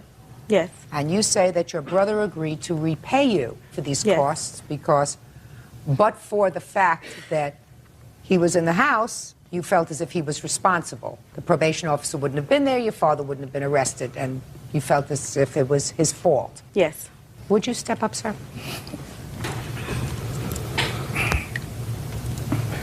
Yes, Your Honor. What's the nature of your illness, sir? I have spinal stenosis, I have gout, I have arthritis, I have rheumatism. How long did you spend in jail? 12 hours, something like that. Before your daughter bailed you out? Yes. And how much did it cost to bail him out?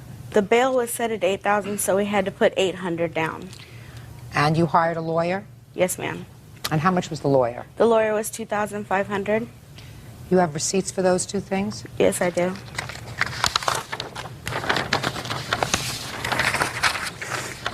This is the bail receipt. And this is the attorney receipts. He sent the receipts on the letters. He sent letters showing me the balance and the balance due. What was the ultimate sentence, Mr. Pacheco? They charged me a $300 fine. You can sit down. Are you uncomfortable standing? Yes, sir. Okay, so have a seat. Now, Mr. Pacheco, can you tell me about the conversation you had with your brother with regard to this money? Yeah, at the time when the police they came into the house and they wanted to know where my brother's stuff was. I showed him in the corner because that was my father and my brother's agreement that his stuff was to stay in the corner.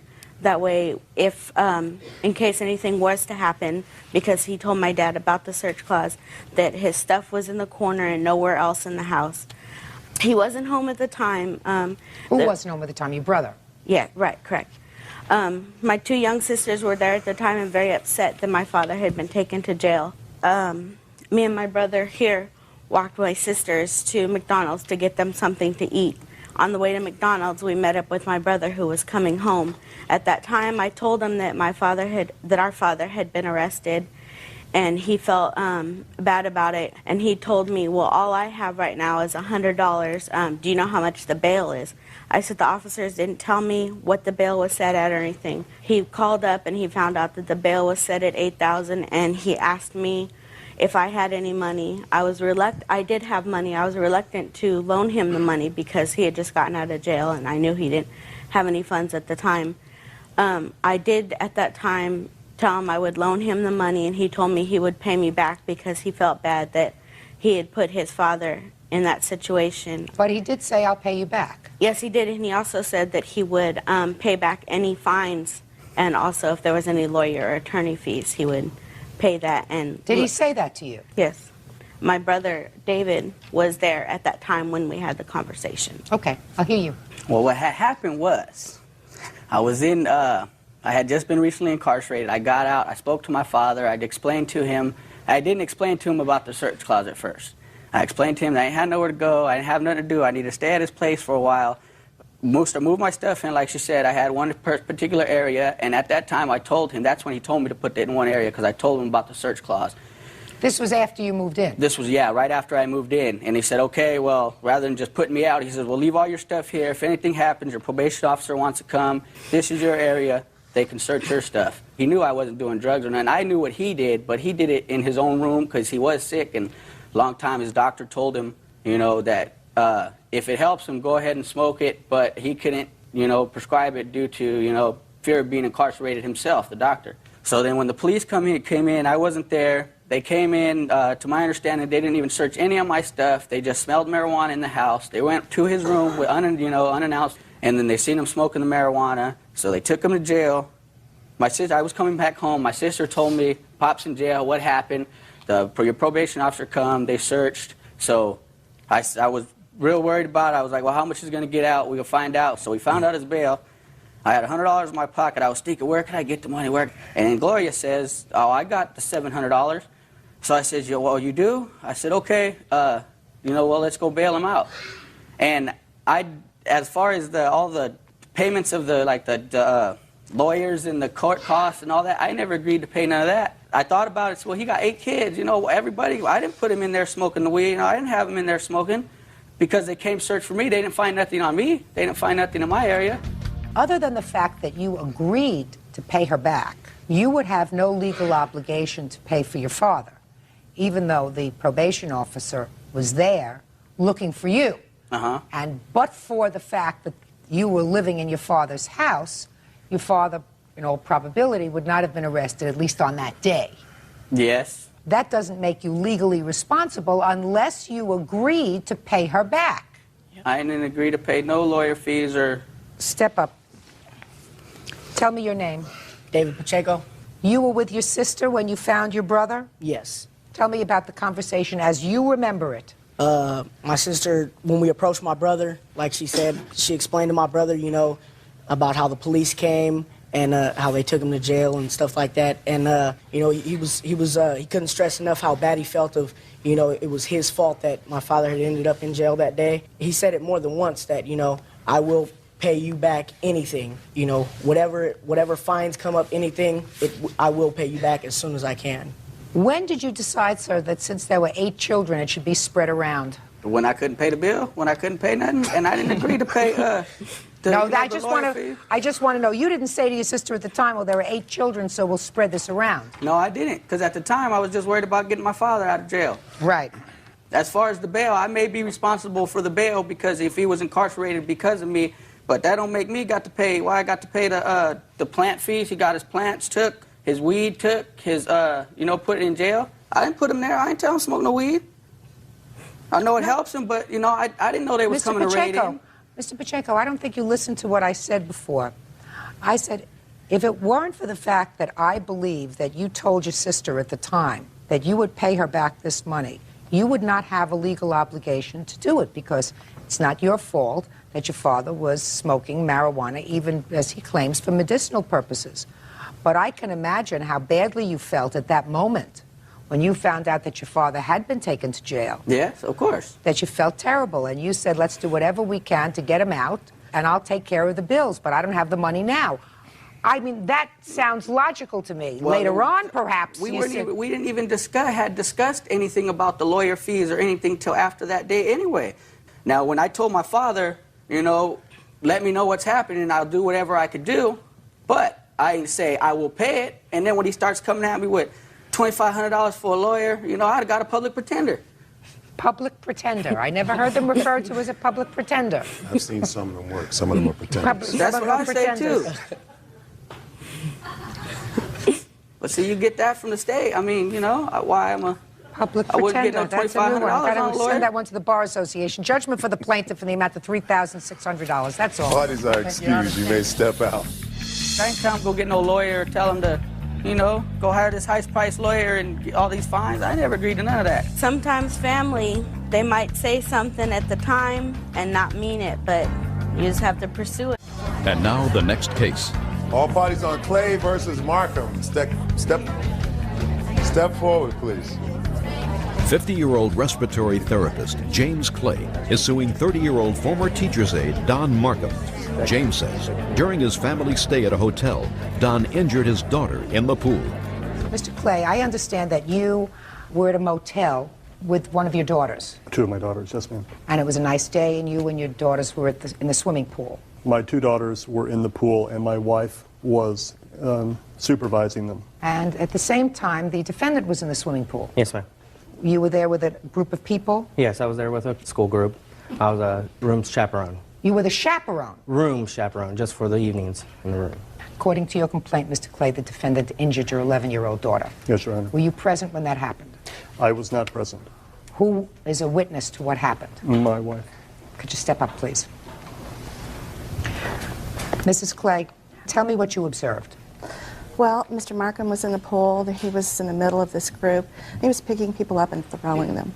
He'd throw one this way and one that way, and, you know, just every direction. And some of the other mothers and I were looking at each other like, this isn't right. He's going to hurt somebody. This is an accident that's going to happen. And it did. Well, tell me what happened. Well, he picked up a young man, threw him. My daughter was close to the... How did he throw him? Like that, through the water. You know, hurling and then down on my daughter's left shoulder. Pushed her under the water. And she came back up and her shoulder was obviously hurt. Well, what did Mr. Markham do? Well, I looked right over at him and he just kind of shrugged his shoulders and didn't say anything. Did you take your daughter for any treatment? We went back to the room, got dressed, and subsequently went to the hospital, the ER. Do you have any papers from the emergency room? Yes, ma'am.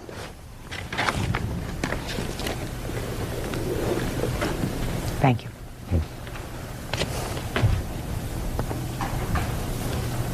Laura, would you like to step up with your mom and dad? Sure.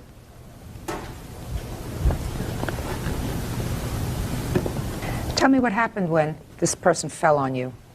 Well, me and my little sister were jumping off the edge of the pool, and I was reaching towards the ladder, and I turned around and I was looking at her, and that's when the gentleman fell on top of me. What did he say to you? Do you remember?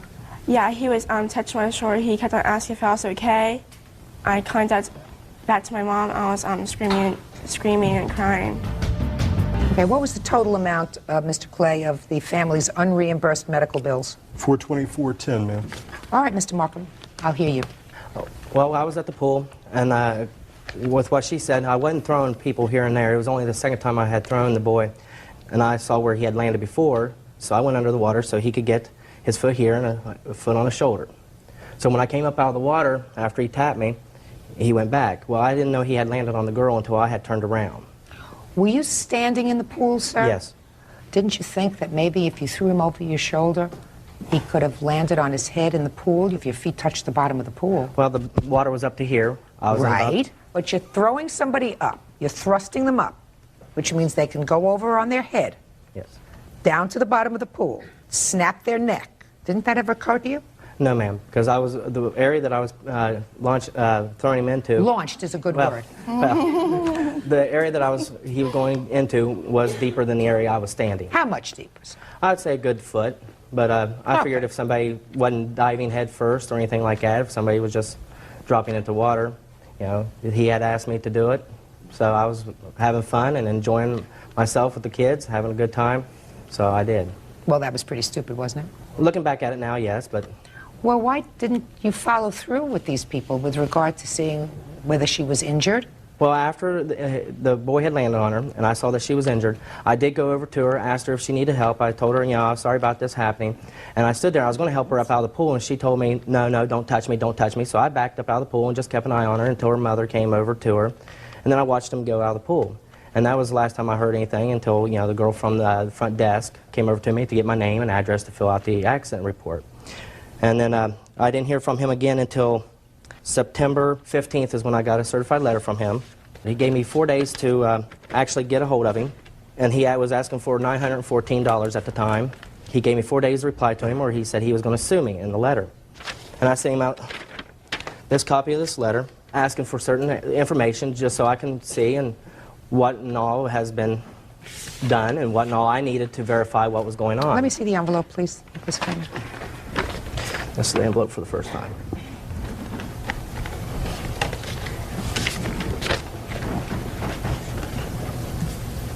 Mr. Markham, well, you talk here in terms of your level of responsibility, but what do you mean, my level of responsibility? I know as myself, I have a deductible amount, but I never heard of a deductible amount being so high, so I thought, okay, so well, you're talking about the level of your financial responsibility. Yes.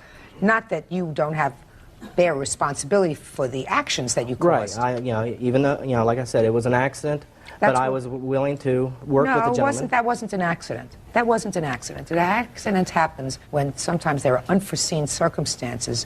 I don't view this as an accident. You are a mature adult. You, by your actions, dealing with the kids that you were supposed to supervise, caused her injury. So there's no question about your responsibility. The only question is how much. Now we know that just the money part of your responsibility is $424.10 with regard to out-of-pocket expenses by the plaintiff. Is that what you believe is your level of responsibility? Yes, ma'am. And what about the discomfort and the pain and suffering suffered by the victim? Don't you bear any responsibility for that? Well, I feel for her circumstances, and I don't know if there is a amount you could put on. That's what courts do. Courts put on an amount. Right. Yes, ma'am. What were you doing that summer? Were you still in school on June 11th? No, actually, I went on a camping trip with my dad and my little sister. Right afterwards? No, we had to wait at least for the rest of the month. For the camping trip, my husband said that she couldn't really hold a backpack so they could go, you know, really hiking for a long time or anything like that. So it was a trip that we had planned all year, just me and my two daughters going out west. And it ruled her out of soccer for the fall. She wasn't able to play. You mean in September you still had residual effect of the shoulder injury? I had, I couldn't move my shoulder for a very far distance for about 3 months afterwards. Mr. Markham, that's what courts mean by pain and suffering.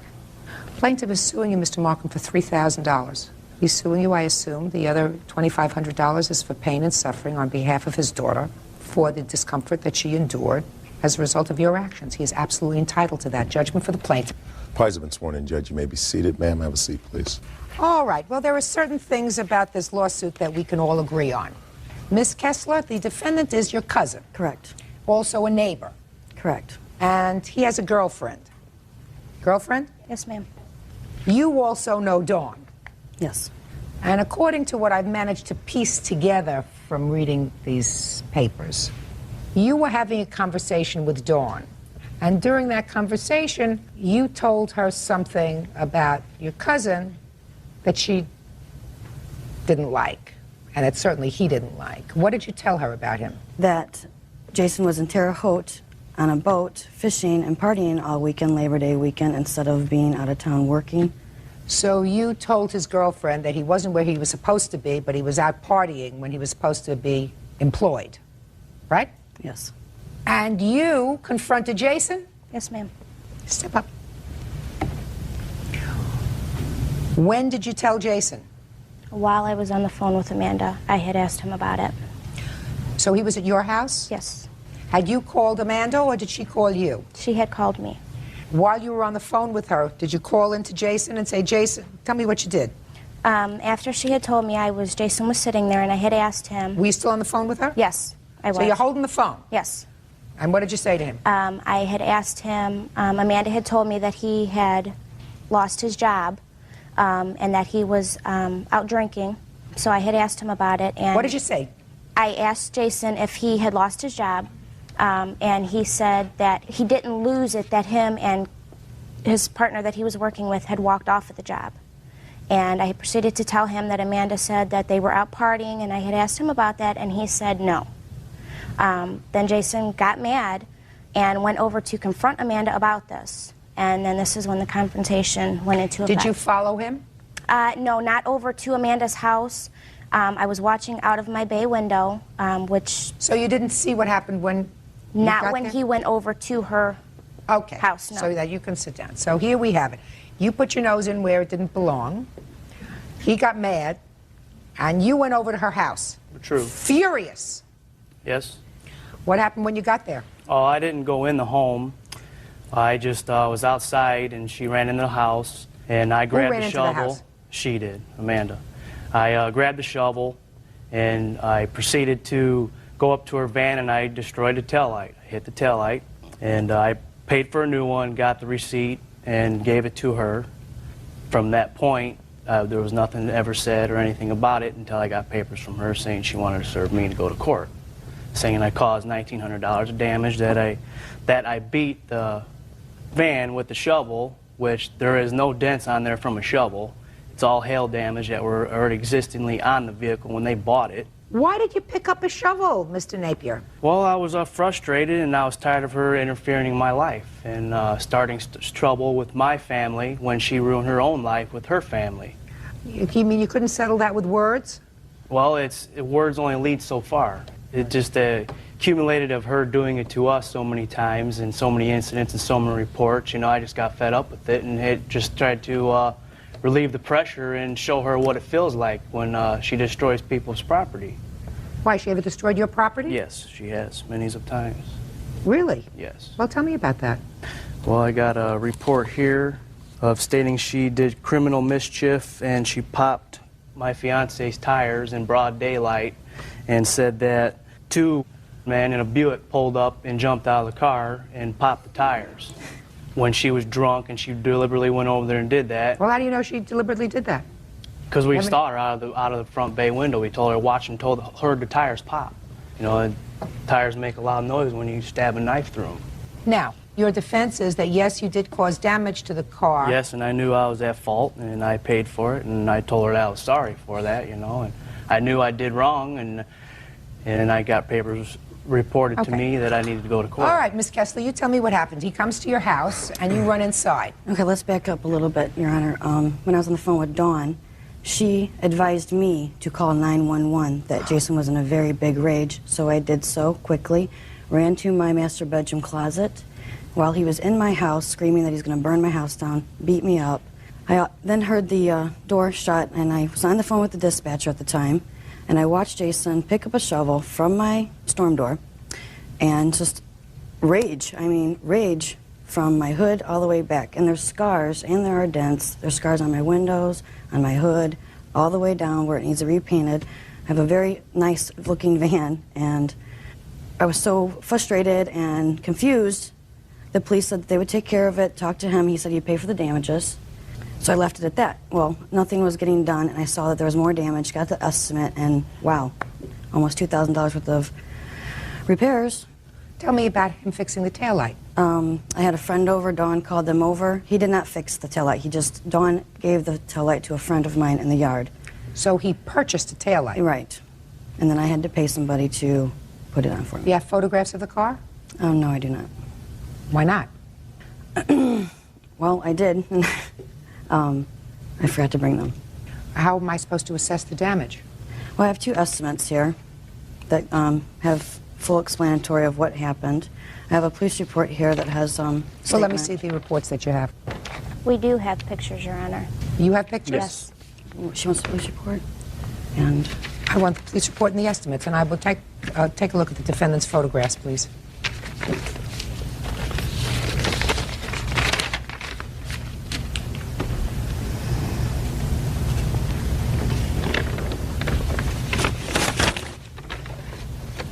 Now, Dawn, you did not witness this, is that right?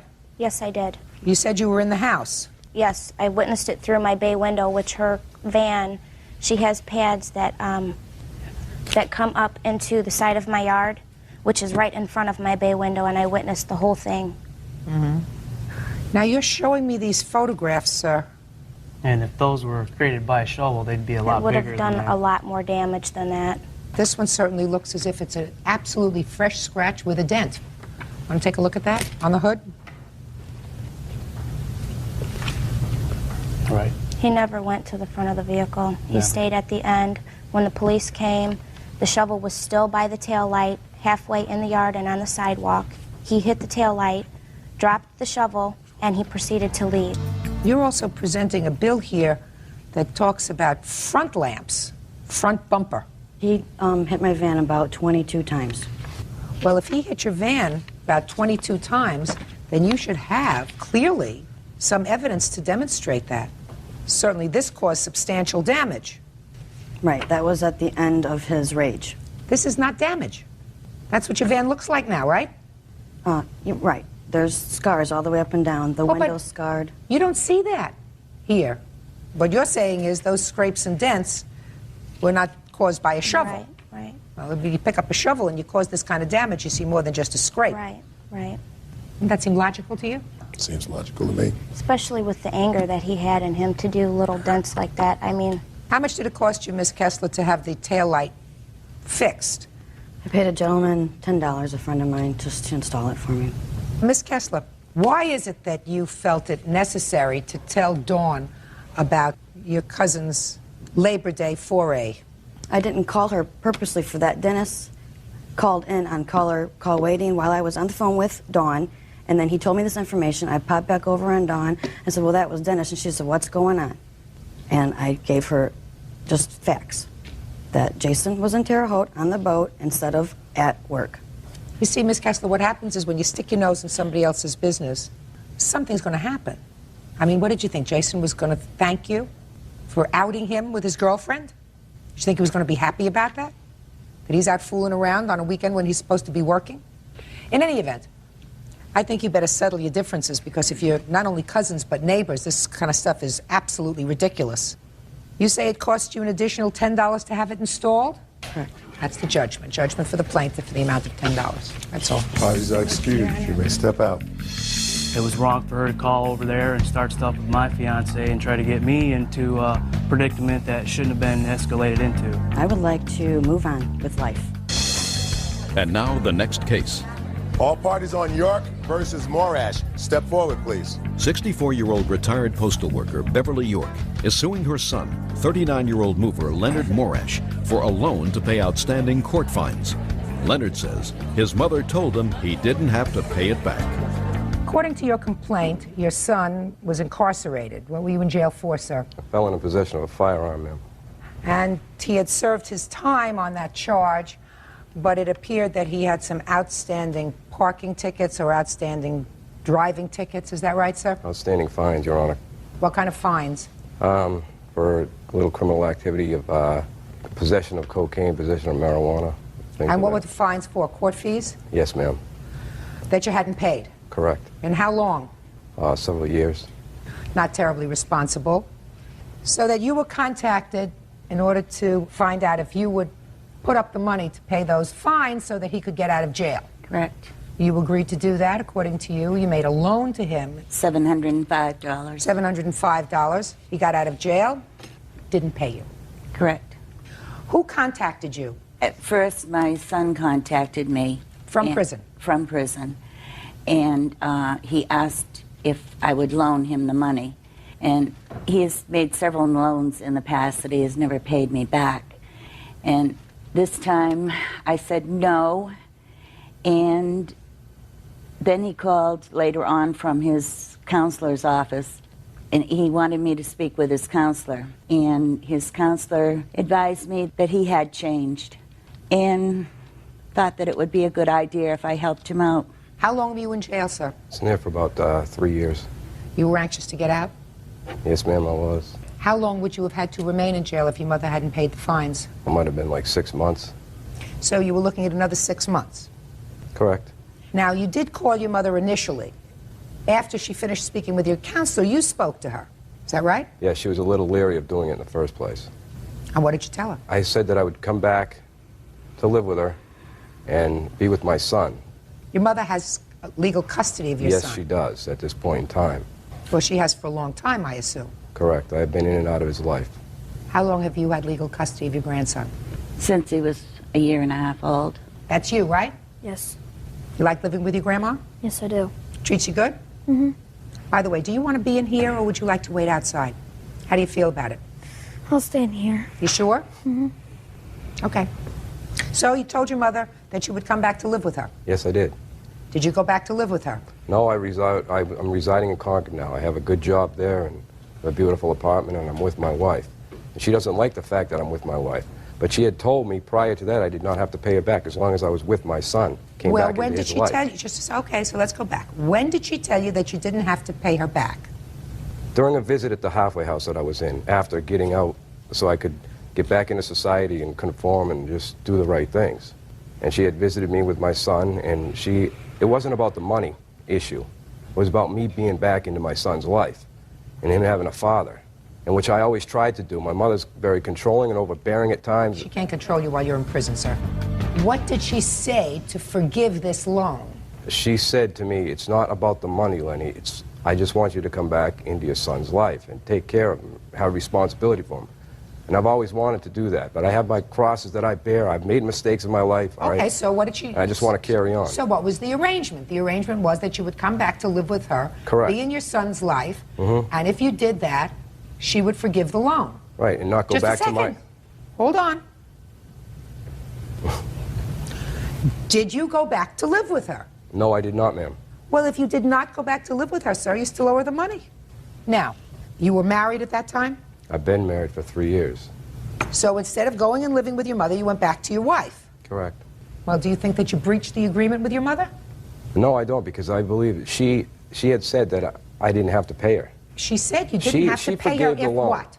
If what? If I went back into her life, in No, my you son's told me if life. you went back to live with her. Right. With your son. With my son, correct. Okay, but you didn't do that. No, I did not.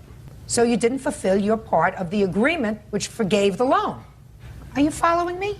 Yes, I am. Well, I mean, because you had a choice. Your choice was that either... I went back to live with my wife, correct. Right. And then she started haunting me on the phone and calling me all sorts of names on the phone with my son on the phone. My son's screaming and crying. She's back in the background calling me all sorts of, insidious, crazy names. And I love her. She's my mother, but I can't put up with her sometimes. Mr. Marash, Yes, ma'am. you were in prison for 3 years, so during the 3 years that you were in prison, you were, I assume, not contributing to the financial support of your son. Is that right? Correct. Now that you have a good job, how much money have you been sending to your mother to contribute to your son's support? I haven't. Why not? She hasn't asked for any. If she would let me into my son's life, Just a minute. this is my flesh and blood. I thought blood was thicker than water. Now it's Why don't you see if this young man wants to step outside while we finish this discussion? Okay. Okay? Sure. Look at my son here for a second. Sure.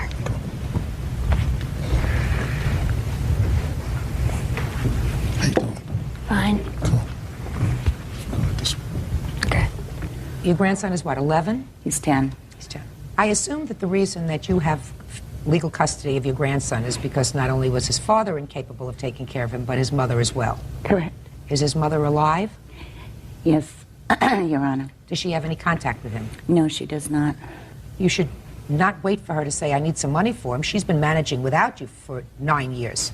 You should say, now I have a good job and I want to become an active member of society and fulfill my responsibilities. So for my good job, I'm going to send you $100 a week, $200 a week. I'm going to try to make up for what I haven't sent you over 9 years.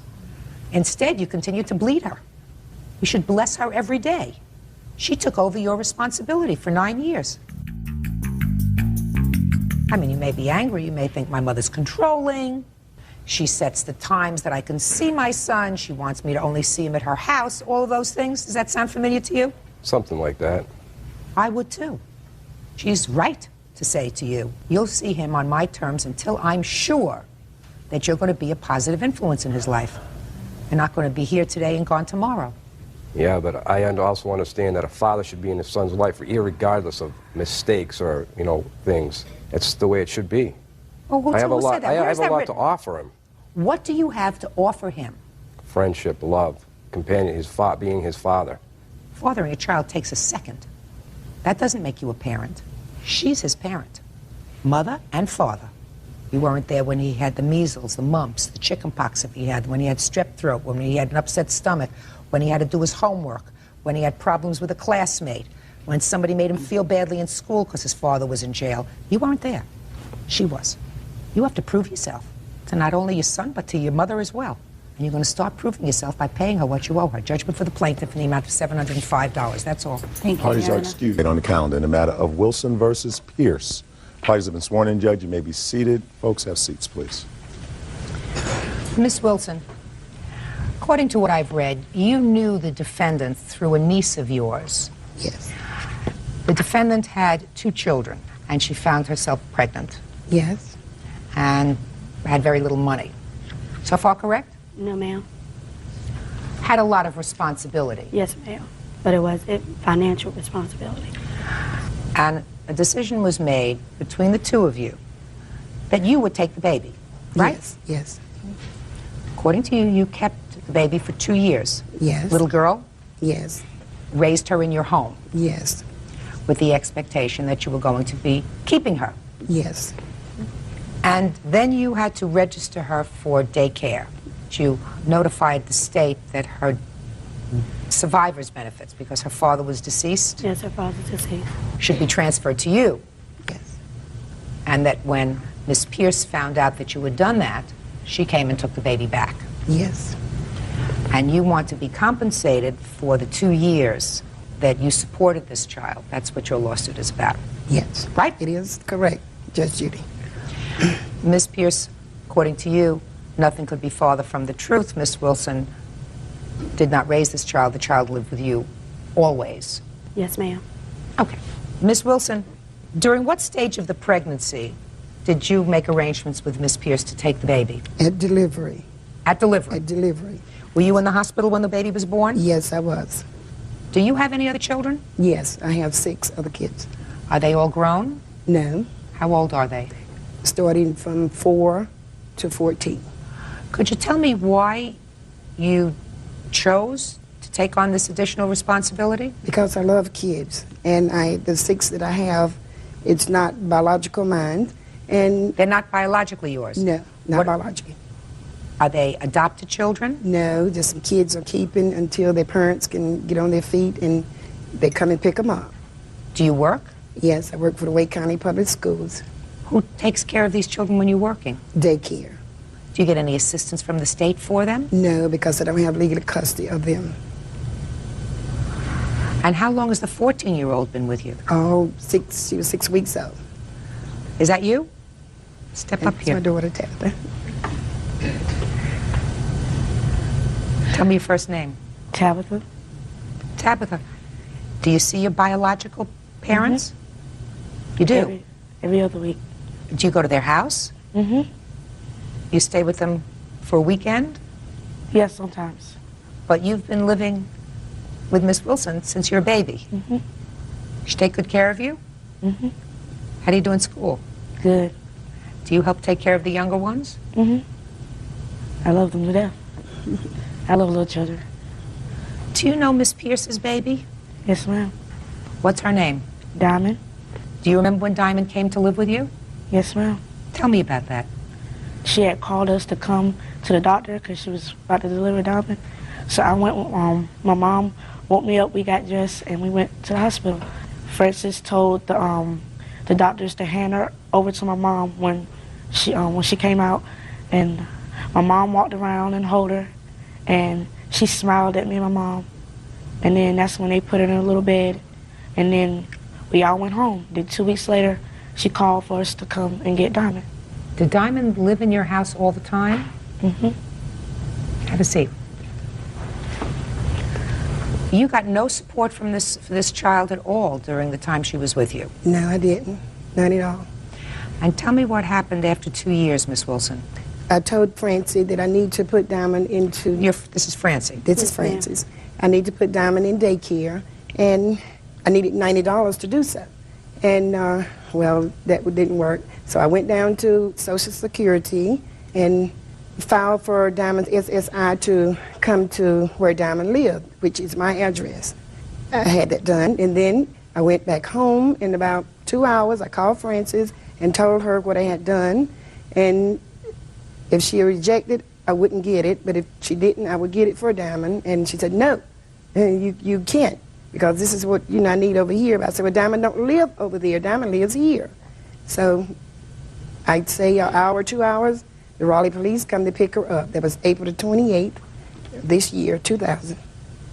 And I haven't seen her since then, but I want to see my baby. That's my daughter. I mean, she had her, and I love this baby. I want to see this baby. I want to see her. Miss Wilson, what do you do for the school system? I'm a teacher's assistant. You don't have any court papers for any of your children that are living with you? No, no court papers, no legal documents. No guardianship papers? No. Tell me why, Miss Wilson. You are not an unintelligent woman. You know that if you have children living with you, for instance, if they need to go to the doctor, and you have to sign a consent form for the doctor to take care of them, who signs that form? I do. I signed the form. But you don't have the legal right to sign the form unless you have these papers for your kids. Mm-hmm. Certainly, this young lady has been with you for all of her life. You are her mother in every real sense of the word. But you should have some papers for her. There are ways that you can get assistance for these children to make your life a little more comfortable. Judge Judy, the 5 kids, well, the 6 that I have, their mom, they cooperate with me. And when we correspond together, they sign papers, they give me money for them. And that's one reason why, because I didn't want to sign the legal papers for them, because they cooperate. We would talk, and we just got along great. But when it come down to Miss Frances, we just couldn't communicate. And I love my daughter. That's my daughter. Well, Miss Wilson, if she did live with you for that 2-year period, and she did not live with her mother, and if you want to fight for custody of her, I believe that you have the right to do that. I can't tell you what the outcome of that case would be, Miss Wilson, but there are certain rules with regard to parenting. You cannot leave your child with someone else for 2 years and just decide to take her back. The court, however, Miss Wilson, will look into your current situation with the other children that you have in your house, and they're going to scratch their heads like I am and say, listen, either this woman should be nominated for sainthood or there's something wrong with her. I have a feeling it's the former rather than the latter, because it seems that you have a working relationship that most courts can't work out for at least 14 years with regard to having a nice relationship with your biological parents, but knowing that you have a secure, stable home with you. Judge Judy continues in a moment. At the time, Diamond's father was going through some problems himself. He was dealing with drugs, staying in and out of prison. I have a sense that you are struggling with these 3 kids. I am. Real cases, real people. Judge Judy. Shirley Wilson is suing former friend, 27-year-old Frances Pierce, for the cost of caring for Frances' baby. All right, Miss Pierce, let's hear your side of the story. Yes, ma'am. I was introduced to Miss Wilson. I was 6.5 months pregnant. At the time, Diamond's father was going through some problems himself. He was dealing with drugs, staying in and out of prison. And at that time, I just moved. I was going through a lot of stress. I found out I was pregnant. I didn't go get any prenatal care until I was 6.5 months pregnant, because I didn't want to realize that I was actually having another child, just getting myself back on my feet, getting in good, doing good. I said, I don't really want to have this baby. I don't want to abort, okay?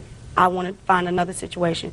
We sat down, we talked. She'd come to my house. I would go visit her. We talked about maybe giving up for an adoption. I said, well, okay, right now, in the situation I'm in, I can't deal with her father. I know I'm not going to get any help. I'm just getting off of assistance, and my goal is to keep going. I don't want assistance anymore. Okay, but you had already talked to Miss Wilson with the idea that she would adopt your baby. Yes, ma'am. But okay. She knew, yes. Okay, go ahead. Okay, then when Miss Wilson came up, that's true, her and the daughter came up and Diamond was born. She did hail Diamond, they talked or whatever. After that, I did not see Miss Wilson anymore till Diamond was like maybe 3.5 weeks old. She did not keep Diamond. Diamond went with Felicia Wilson and her mother. Social service paid them to keep them, because at that time I was working at Winn-Dixie and I was cleaning buildings at night. What happened after 3 weeks, Miss Pierce? I went to work. I went back to work. And started who back took working. Diamond after 3 weeks? She stayed in my home, but Felicia Wilson and her mother, social service paid them to keep her while I worked. Well, tell me under what circumstances she started to stay with Miss Wilson. Miss Wilson came by and said her school donated a whole bunch of clothes and stuff for Diamond. Brand new clothes. She said, Francis, I understand the situation you're in. She said, we'll sit down and talk about it. Right now, it's probably not the right time to talk about it. She said, but I will agree to let Diamond stay in my home if you need it. I said, well, right now, I don't really need her to stay overnight. I just need help with daycare until they will approve me to get it, because at that time, my assistance was ran out. I wouldn't even be able to apply for any more. When Diamond got 9 months old, she said, I'm attached to her, and I cannot let her go. If we want to do it another way, we can do it. If you don't want to do it the legal way. And I told her I wouldn't do it the legal way because I felt guilty with myself. I can't give her up like that because she got sisters and brothers, and it will break their heart. When she leaves to go over there for the weekend or during the day, they run to her.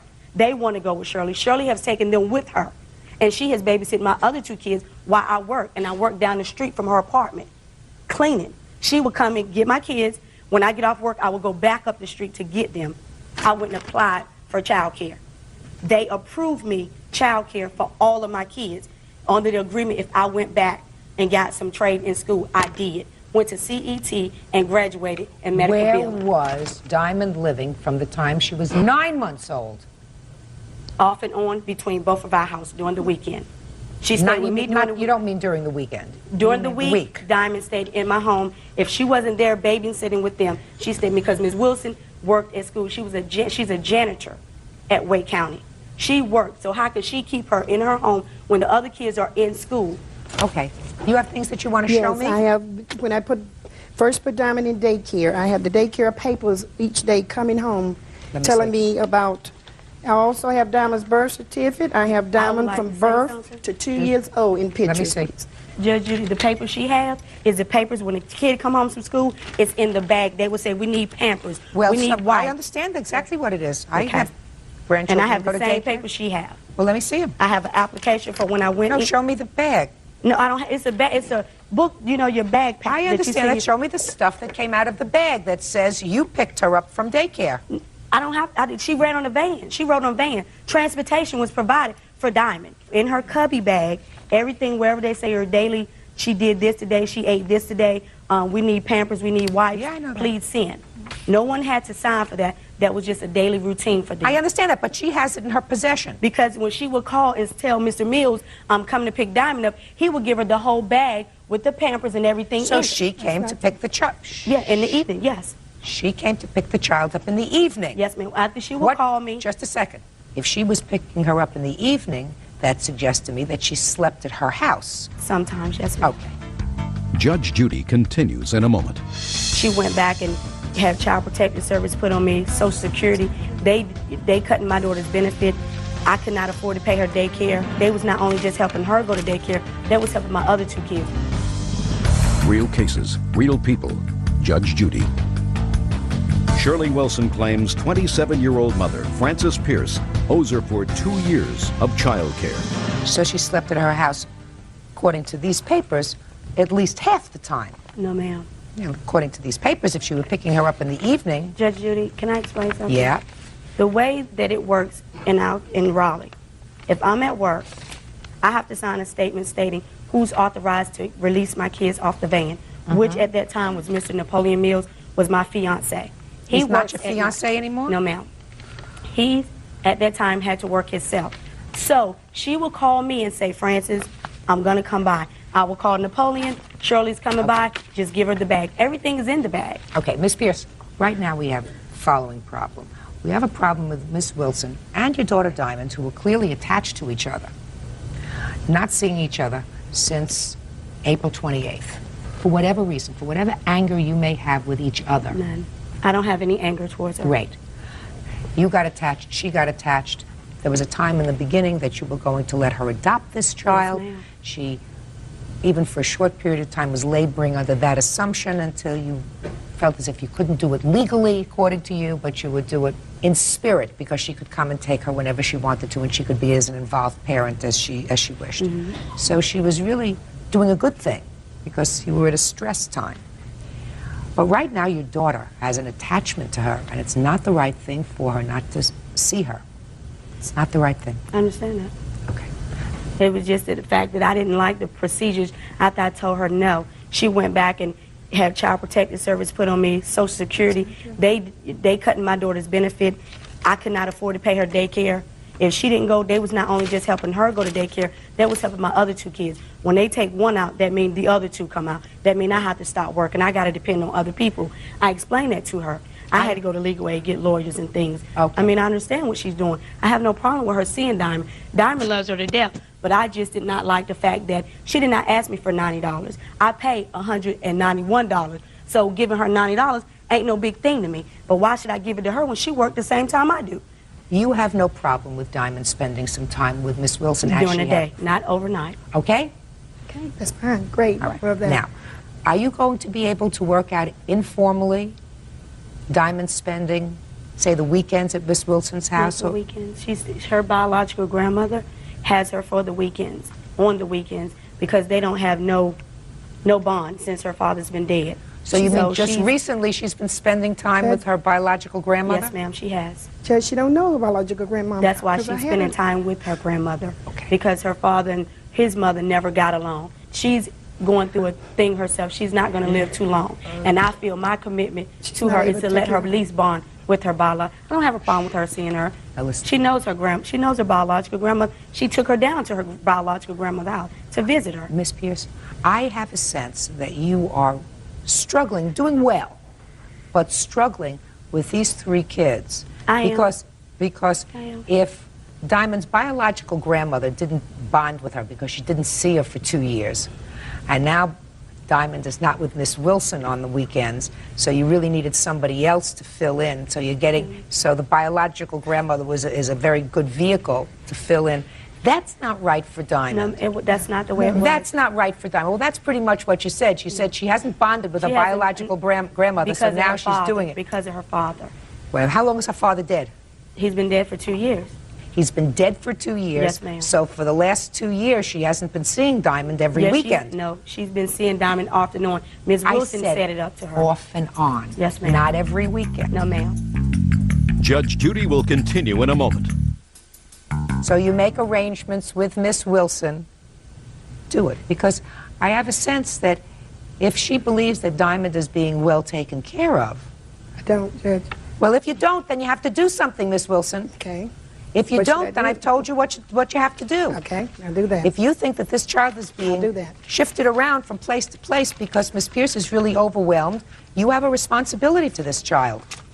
And your responsibility is to proceed for the first time, at least, in a legal, formal way. Okay. You have to do that. But as far as this case is concerned, you did not have a formal arrangement with her for support for Diamond. So you're going to be unsuccessful. She didn't have any money anyway. The problem is, if you're going to proceed in a legal fashion by going to court, there is going to be a battle. Maybe, maybe not. If you are not going to proceed in a formal legal way, but want to continue to see her when her mother says that you can, then you have to maintain a good relationship with her. Okay. You understand? Yes, I You have any understand. questions at all? Yep. No, I don't. Do you have any questions? No, ma'am, I don't. Good. Good luck to you all. Nice to meet you. Thank you. Hatch. Parties have been sworn in, Judge. You may be seated. You're Timothy. Yes, Right. I am. Who are you? I'm his wife, Maureen. Do you have anything to do with this case? Yes, I do. When we got married, it became just as much my problem because it's... Sit down for a minute. Thank you. Mr. Crapo, according to the complaint that you filed, you and the defendant had a long-term relationship. Yes. There came a point when you separated. When was that? About a year and a half ago. And at the time you separated, according to you, you agreed to allow the defendant to charge a dresser for Yes, her I bedroom did. on your credit card. Yeah. She did charge a dresser and she paid that off. But then, according to your complaint, she went back and bought a whole bunch of other stuff that she has not paid for. Not a dime. Okay.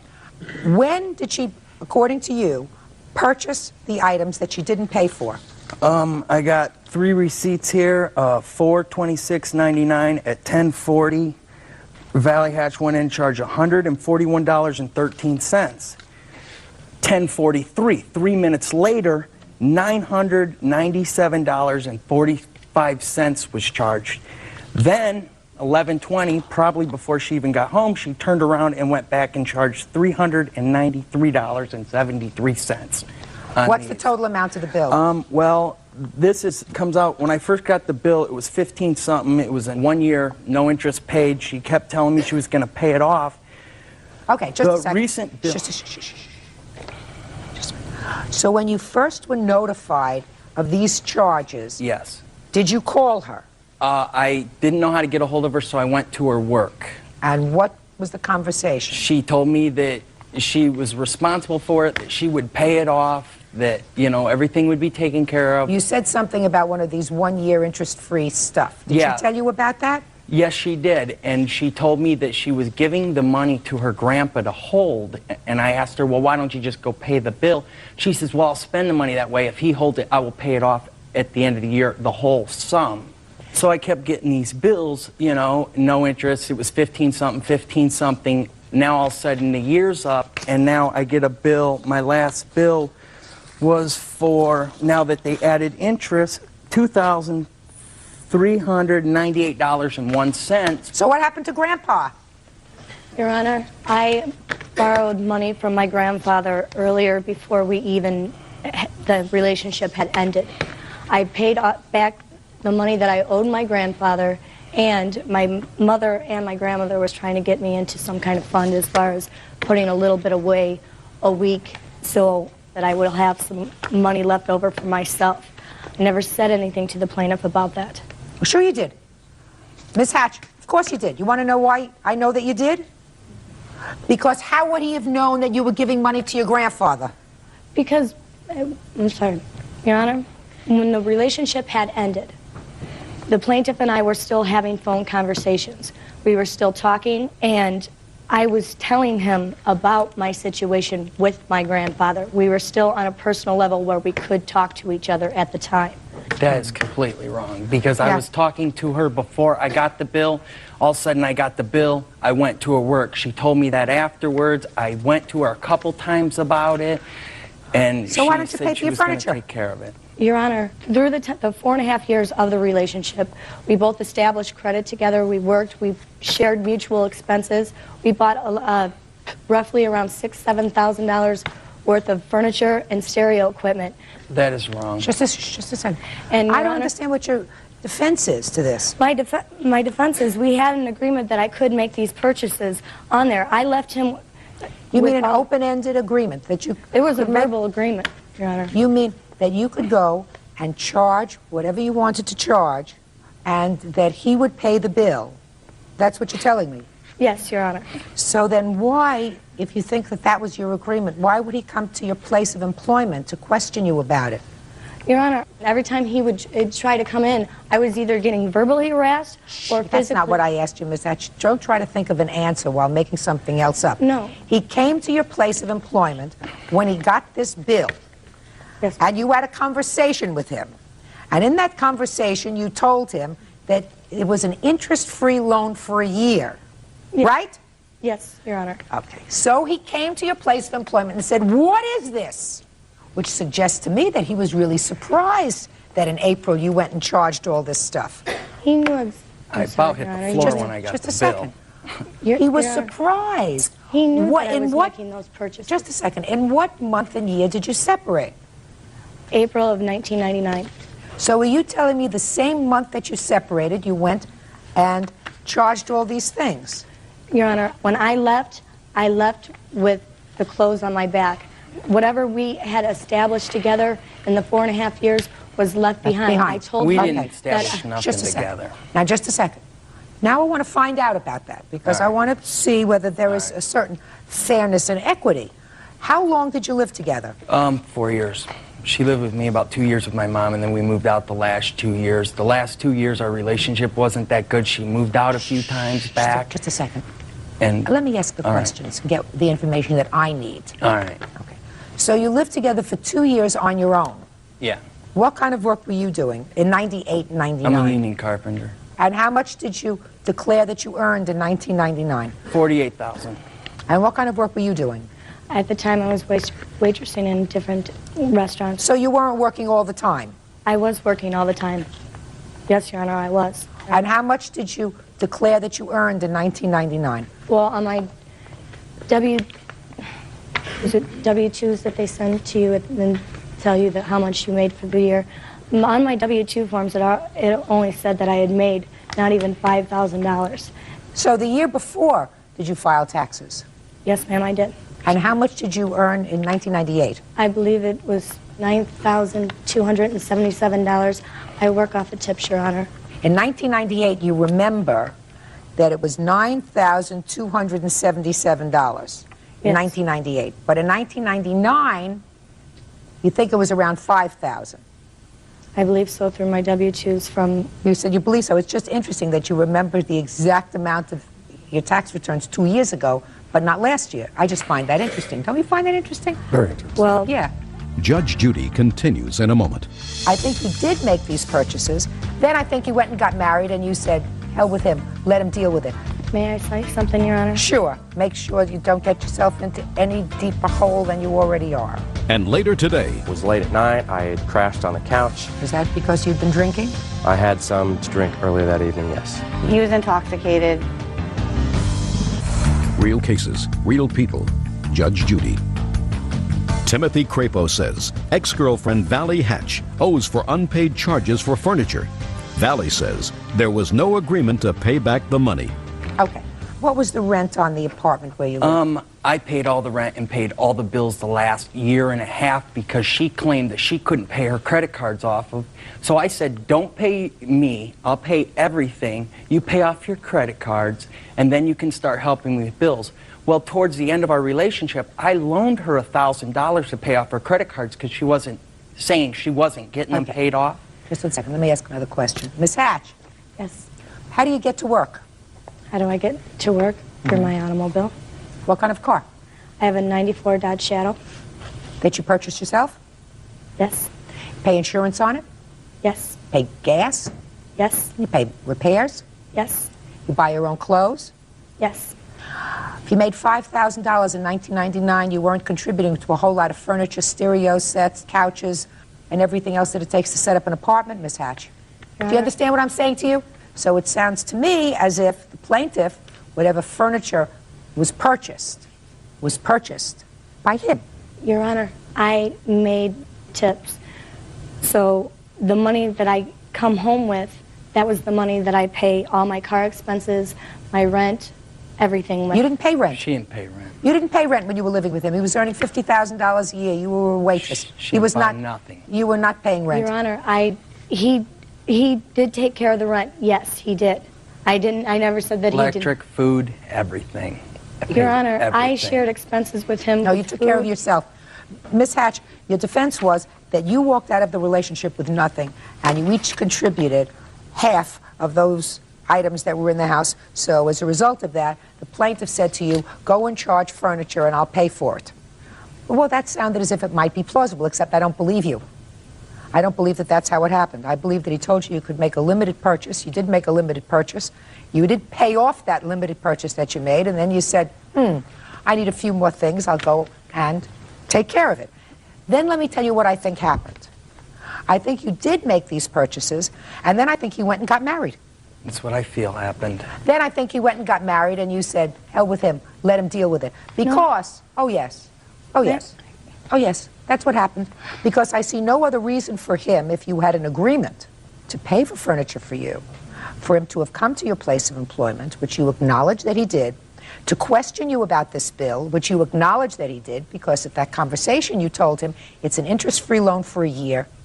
Don't worry about it. So you did clearly have that conversation with him. May I say something, Your Honor? Sure. Make sure you don't get yourself into any deeper hole than you already are. I was harassed at work. I was physically harassed at work. I have photos of being physically harassed at work. By whom? By him? No, ma'am. every time me and my wife, she wasn't my wife at the time, she was my fiance, went into Angelo's, which is a club in Maryville, she would run into my wife. She told her not to come in there, would verbally attack her. That's what she's talking about. She verbally attacked my wife. What it boiled down is she charged money. And she charged money. She charged money. She charged money. She intended to pay it. Maybe she intended to pay it. Yes. In any event, what is the total bill now with interest? $2,470.88. And that's exactly what you're suing for. And that's what I want. Judgment for the plaintiff. Thank you very much. Parties are excused. You may step out. Well, I just want to start all over again. Keep your guard up and don't give anybody anything, I guess. And now the next case. All parties on Bloom versus Frank. Step forward, please. 28-year-old student Michael Bloom is suing former roommate, 24-year-old homemaker Teresa Frank, for stealing money out of his day planner. Teresa is denying the charge. Mr. Bloom, it is your claim that the defendant stole $523. Want to explain to me what makes you think she took your money? On the date in question, the Sunday the 22nd, my planner turned up missing. The night before, I had received my VA check, cashed it with a friend of mine. We went to a banquet, and after the banquet, we stopped off at Carl Sr. I was counting my money. I had five $100 bills, a 10, 2 5s, and a couple 1s. After we left, I placed it all back in my planner. What kind of planner? It's this planner right here, Your Honor. Went back home. It was late at night. I had crashed on the couch. Hadn't been feeling good all weekend, and that's where I stayed all day Sunday until I had to take my friend's car back. When I left, I had grabbed my backpack. I didn't see my planner anywhere. I automatically assumed it was in my backpack, and I left. I went to the store. When I went into my backpack to get the planner out, my planner wasn't there. So I assumed I just didn't grab it. I went back home to get it. Where I had thought I had left it, it was not. Judge Judy continues in a moment. I had found it, but there was no money in it. I said, "Where did you find it?" He said, "In my room." In your room? Yeah. I laughed. Real cases, real people. Judge Judy. Michael Bloom says former roommate Teresa Frank stole $523 from his day planner. Okay. Do you live with the defendant? We did, yes. Were you living with her last month? Yes. Was this a roommate of yours, your girlfriend? What was it? Just roommates, just friends. How long had she been living there? Over a year, Your Honor. So you have 2 different bedrooms? Correct. Okay. Go ahead. We searched the whole house, didn't find it. I looked in my room, I looked in the whole living room, the bathroom, everywhere where I thought I may have put it, and I couldn't find it. A little while later, she was outside with a friend of hers smoking a cigarette. Just instinctively, I'd checked her room. Maybe her son got a hold of my planner, and that... How old is her son? Almost 2 years old. Go ahead. So I instinctively checked her room, thinking maybe he got a hold of it. I had found it in a brown paper bag. There was some of his toys and some clothing in it, and there was everything else was in the planner, but there was no money in it. So what'd you do next? I said I had found it, and from there she was apologetic about it, said, offered to pay me the money back, and at that time I was very upset. I had to take my friend's car back to her. I said, "Don't worry about it. We'll take care of it when I get back," and I left the house. When did you return to the house? Later on that evening. What happened later on that evening? She brought up that she feels that she shouldn't have to pay the full amount that was in the planner because she didn't know that was in there. She offered to pay half, $250, and I went to bed after that. So what happened? The next morning I got up. Per the verbal agreement that we had the night before, I wrote up a simple statement saying she would pay me the $250 by the 30th, which was that Monday, which is what we had discussed the night before. She didn't want to sign it. Did she ever say that she took the money? No. Did she offer any explanation as to why the planner was in her room? Not that I recall, no. Okay. When you said you came home and crashed that evening, was that because you'd been drinking? I had some to drink earlier that evening, yes. And is that why you crashed on the couch? No, at the time my computer was on the coffee table in front of the couch. I was checking my email and watching some TV, and that's ended up where I crashed. All right, Miss Frank, now I'll hear from you. He came in, he was intoxicated on Saturday night, the evening before the planner was missing, and we talked, he fell asleep. The next morning we got up, I went to the grocery store, and my girlfriend stayed there and watched my son. And when I came back, Mike was pulling in right behind me, and I asked him what he was doing back. He said it would be nice to have a license. So, was looking around. I asked while I was bringing the groceries in, "What are you looking for?" He said, "My planner." So me and my girlfriend were looking around the house, helping him look for his planner. We looked everywhere. prior to him going into my room, we had been in my room dumping out toy boxes because my son does get into, he has gotten his planner before and ripped everything out of it. So we were going through toy boxes, everything in my room as well as everywhere in the house. And we didn't find it. Well, I didn't know where else to look. I said, well, I'm going to go outside and smoke a cigarette. My girlfriend came with me. When we came back in the house, the planner was sitting on the couch. I said, well, isn't that your planner? He said, yes. I said, where did you find it? He said, in my room. In your room? Yeah. I laughed. Who was this girlfriend who was there with you? She's just a good friend of mine. When did she come to the house? She came there with me that day, and she was watching my son and her daughter while I went grocery shopping. She was there by herself. Did you ask her whether she took your money? Yes, I did. What'd she say? She said no. Could she have taken your money? It's highly possible, Your Honor. Anything's possible, I suppose. Judge Judy will continue in a moment. Okay, so let's talk about this for a minute. Had you gotten VA checks before? Yes, I have. Had you cashed them before? Yes, I have. Did you keep the money in the planner? Yes. Any money ever missing before? My planner has come up missing before. No. Any money No, ever not missing the money specifically, no, Your Honor. So if no money had ever been missing before in the year that she had been living with you, and if there was at least one other adult in the house, why would you assume that it was her? I didn't make no assumptions, Your Honor. I was going on the best evidence that I had at the time. Just a second. When you came home, her friend, who was also babysitting, was in the house. That is correct. And was in the house for quite some time alone. Correct. So it is possible, Mr. Bloom, that, and I'm not attributing this to your friend, but it is possible that the friend found your planner, took the money, and put the planner in a bag in the room. Correct. So how can I find in good conscience, sir, by proof that is even a preponderance of the evidence, that she stole it? How can I find that? I don't know, Your Honor. I don't know either. You just answered the question. Thank you very much. The case is dismissed. Parties are excused. You may step out. Judge. Case number 372 on the calendar in the matter of Shufflin versus Bailey. Parties have been sworn in, Judge. You may be seated. Sir, have a seat, please. Mr. Shufflin, it is your claim that the defendant, with whom you were involved romantically, had borrowed at some point $300 from you for some medical bills as a result of a car accident that she had had.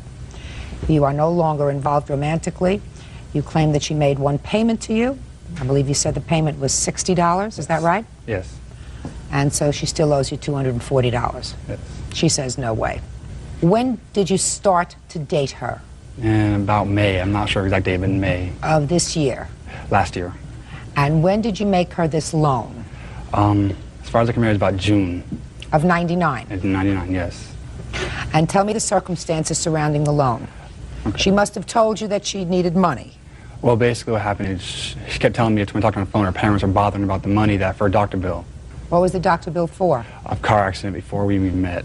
And what did you say to her when she told you that her parents were bothering her about this medical bill? I said I can loan her $300, but since I don't have the money, but I'll give that to her. I'd have to be paid back.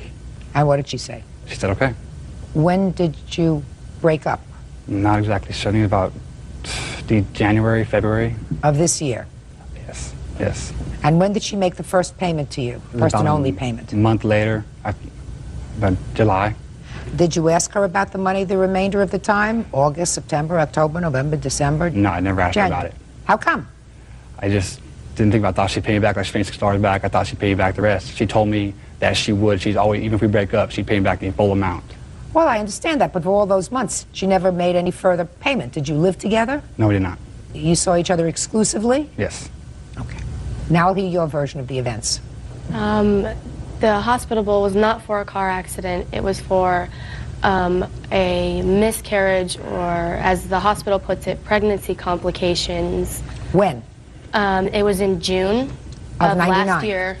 You started to date the defendant in May of 99? Mm-hmm. When in May?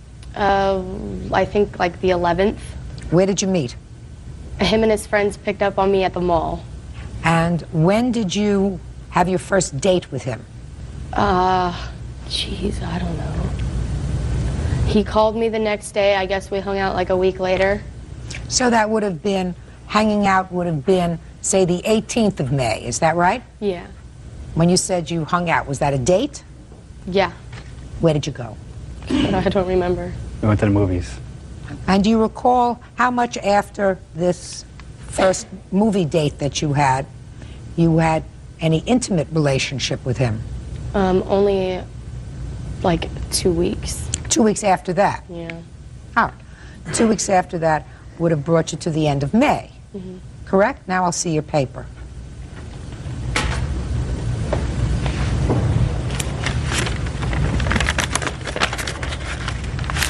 It's really small, sorry.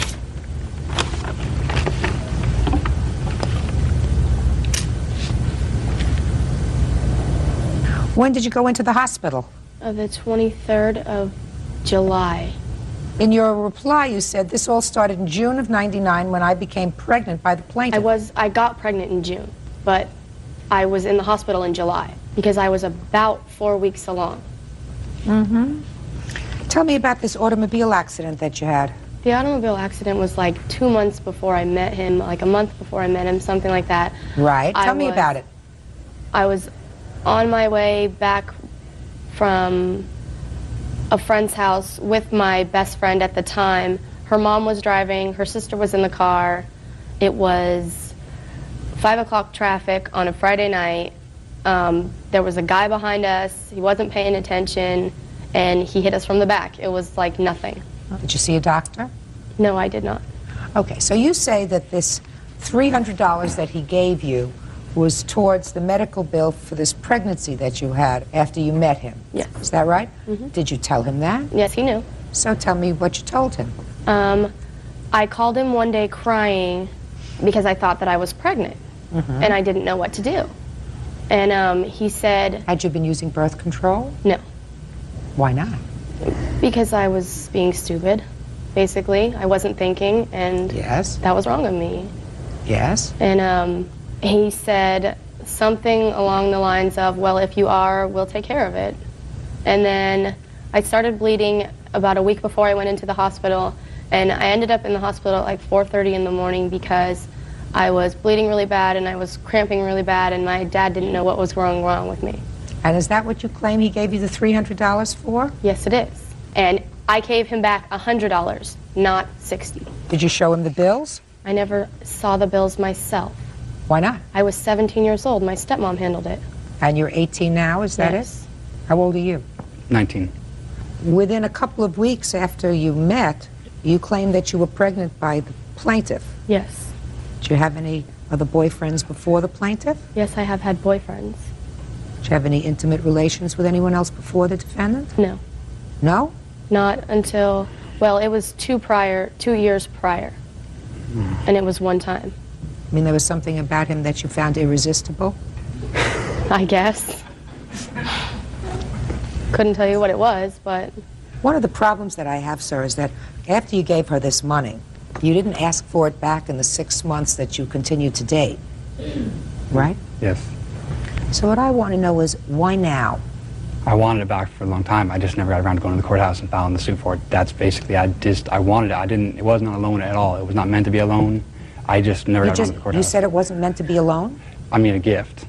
Excuse me, I'm sorry. I never gave her money for a doctor bill, and she never told me that the money I gave her was for the pregnancy of the doctor bill. If it had been for that, I will pay for that if it is for that. You know better than that. Miss Bailey, the problem that I have is that you say you paid some of this money back. I did. Why? Why? Because he was like getting a new job, and he was kind of in between jobs, I think, at the time, and he had just bought a car. And there was this thing that he really, really wanted to get for the car, and I happened to have just gotten paid, so I gave him the money. And the only reason why we're standing here today is because he's mad because he cheated on me and I broke up with him. Now, you say that this money was used for complications as a result of pregnancy. Yes. That doesn't necessarily mean it wasn't a gift. Just because you had a medical bill doesn't mean that he obligated himself to pay it. It's his baby. He should have to pay half of it. That's not written anywhere, madam. Where's that written? You're telling me that if this happened to you, you wouldn't think that... This wouldn't happen to me, madam. I'm smarter than that. We're not talking about things that are moral. We're talking about things that are legal.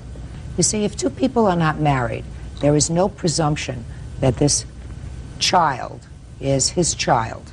None whatsoever. If two people are married and the wife becomes pregnant, They are jointly and severally responsible. That means both of them together and each of them individually are responsible. I know what it means. Are responsible for the hospital bill or any bills as a result of this pregnancy. But when two people are not married and they choose to have sex, unprotected sex, the woman, unfortunately, is usually the one that gets stuck if there's a complication. But there is nothing in the law that says he is responsible to pay for half of anything until he has adjudicated the father of a child. And that doesn't happen until after a baby is born, and they can do blood tests, but not before. That's the law. Now, that may be unfair to women, but that's the law. So you have to give them back, and I will give you credit for the $100. You say it was $100, you say it was $60. Mr. Schleffen, it's not such a big deal. Judgment for the plaintiff in the amount of $200. That's all. Thank you. Parties are excused. You may step out. Don't ever date this boy. Ever. Don't date her. And now the next case. All parties on Chavez versus Johnson. Step forward.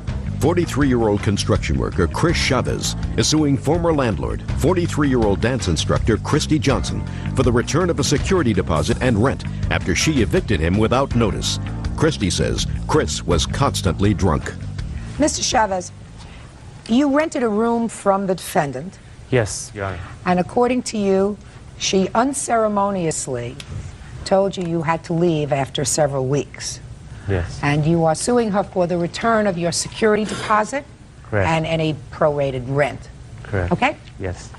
And she said she was forced for safety reasons to have you evicted immediately, and that she's not returning your security deposit because there was damage to the room. That's what this case is about, right? Mostly. That's good enough for me. Mostly is good enough for me. Okay. How much was your security deposit? The security deposit was $294.50. And the rent? $350. When did you move in? On August 8th. And when were you told to leave? August 27th, I believe it was. Not real accurate of the date when I left. I was too afraid, and a lot was going on. Okay. Is it correct that he left on the 27th, that you told him to leave on the 27th? I gave Chris notice in writing. First, I gave him a letter on the 23rd trying to work out the problems that were going on. And I think it was a day or two later I gave him a notice in writing and asking him to leave by Saturday, which I think is the 27th. 27th. So then you owe him some money for rent? No, I do not, Your Honor. Yes, you do. Your Honor? Yes. He paid rent through the end of the month. Yes. And he left of his own free will. You told him to leave by Saturday. That's what you just told me. Yes. What do you mean? How could he leave of his own free will, madam, if you gave him a letter telling him that he had to be out by sundown on Saturday? That's not leaving of his own free will. Well, I didn't have to get anybody to kick him out. Are you for real? Yes. Yes, I am, Your Honor. Now, let's talk about his security deposit. What was wrong with the apartment? He had left all of his stuff there, and that is because he got in a car accident while being drunk. What was wrong with his room that you did not return his security deposit? I had to spend my time packing up his things, cleaning the room. I had to paint the room. He started painting the room and didn't finish the job, so I had to buy paint and paint the room. Because you kicked him out? No, he did the job before he moved in, which was around the 9th or 10th, and we're talking 2 weeks later, Your Honor. And I'm asking for the rent to be deducted from the 1st of the month to the 23rd of the month of September, because he didn't give me a 30-day notice, and it cost me money to pay for the rent while he was not there.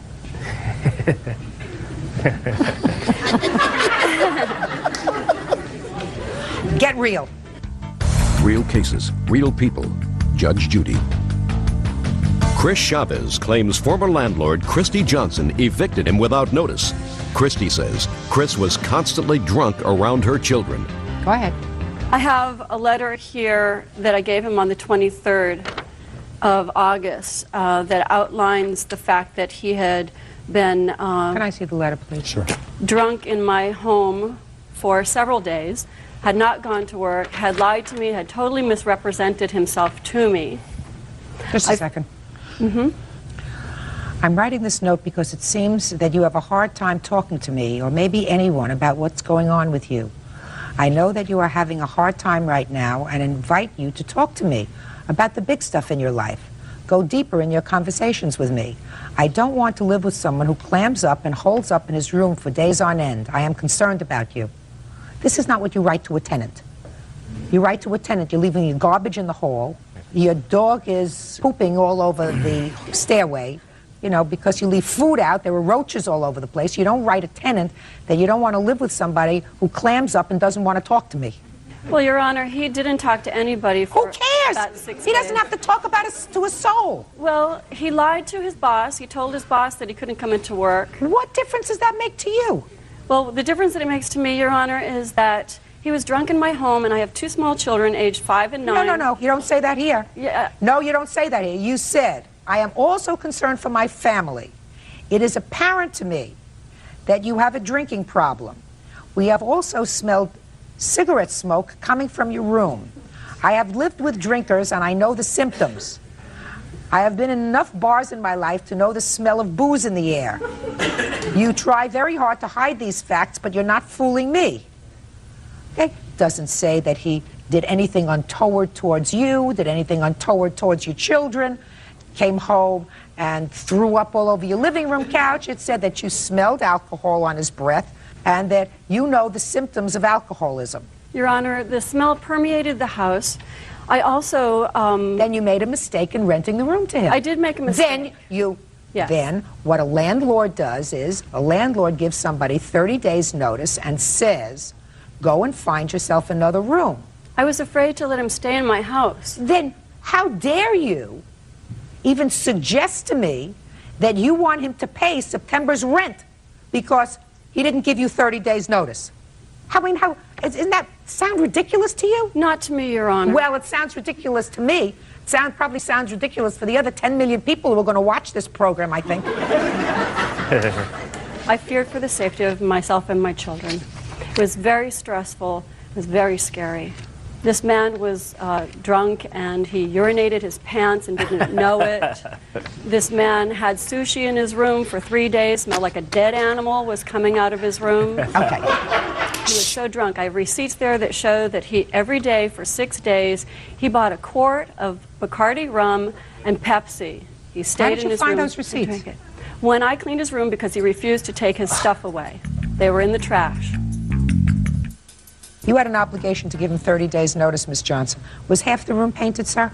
It was all painted except for the trimming, trim the edges. That's all I had to do to be finished with it. I read your papers, and I understand that you were going through a difficult personal time in your life. Yes. You were going through a separation from your wife? Yes. Your Honor, excuse me, he lied to me when he moved in. He did not tell me he was separating from his wife. He told me he was in a roommate situation, the house was being sold, and he had to leave. What difference does that make to you? Well, because it set up a lot of lies. He misrepresented himself as an upstanding young man who worked constantly, and he didn't do any of those things. And after doing research... You're a landlord, I madam. found many of those You're things not his wrong. companion. No. You're not his therapist. No. If he wants to tell you that he's living with 6 monkeys, that's his business. He doesn't have to tell you that he's separated from his wife. That information he doesn't have to share with you at all. No, he didn't, Your Honor. Right. You're absolutely right. But my question is, Mr. Shadows, did you drink a little too much during that period of time? No, I don't think so. I wouldn't drive. I just stayed in my room, worked on computer. Is what you're telling me is you knew enough that you had had too much to drink to drive your car? Exactly. I did not drive my vehicle. Your Honor, that's a lie. He drove his car while he was drunk. He got in a car accident. He told me while he was drunk. Has nothing to do. He's not your boyfriend, madam. No, he is not. He's not my your boyfriend. He's a tenant. But he's dangerous, and he was in my home. He did not do anything dangerous in your home. He was bumping into walls. Oh, Miss Johnson. In my home. Yeah, I would suggest that you not rent to anybody else. I am not, Your Honor. Good. It's the most ridiculous thing I ever heard. You throw him out, and you want him to pay the next month's rent because he didn't give you 30 days notice. And I'm issuing a judgment for the plaintiff in the amount of $350.50. That's all. Parties are excused. Parties have been sworn in. Judge, you may be seated. You folks have a seat, please. All right, Mr. Ahrens, it is your claim that Mr. Payton assaulted you. Correct. There is sort of a companion case here that I will address either during this case or at some point immediately after involving a Mr. Spear. Is that you? That's correct. And you weren't actually there during the course of this whole event, but you allege your car got damaged by Mr. errands while he was drunk. When did this assault take place, sir? The assault itself occurred at 3 o'clock in the morning. I was with my friends. I need a date, sir. December 18th. At 3 in the morning. 12/18/04. Correct. Where were you? I was in the parking lot of the Hilton Hotel located in Corvallis, Oregon. What were you doing there? My friend had a party right next door. It was his birthday party. And what time had you arrived at the party? 10 o'clock. How many people were there? Roughly 8. A lot of drinking. Yes, we were all over 21. I didn't ask how old you were. I said there was a lot of Yes, drinking. there was a lot of drinking. What were you drinking then? I was drinking Miller Lite. Nothing other than beer. Correct. And what happens? We were outside, out front. There's a fence separating his house and the parking lot. And we were out front there. I was with my friends, Jason. Well, they were actually acquaintances. About 3 girls came out of the Hilton Hotel. At that point, we called over to them to come over and talk to us. So they came over to where we were. What did you say to them? I don't exactly remember exactly what we said, but we said, hi, what's going on tonight? What are you guys doing at the Hilton? At that point, approximately 3 to 4 men came out of the hotel and immediately came over to where we were.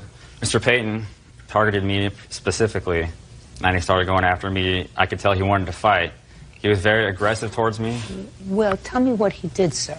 He said as soon as he came out of the hotel, he said that he saw me looking at him and saluting in a Hitler-like way. I don't know what he was talking about. Do you know what he's talking about, Mr. Payton? I know exactly what he's talking about. What is he talking about, Mr. Payton? When I walked out of the hotel, we walked over to the young ladies, and they seemed upset, so I walked over and asked him to stop, and he was on the other side of the fence, and he gave me one of those.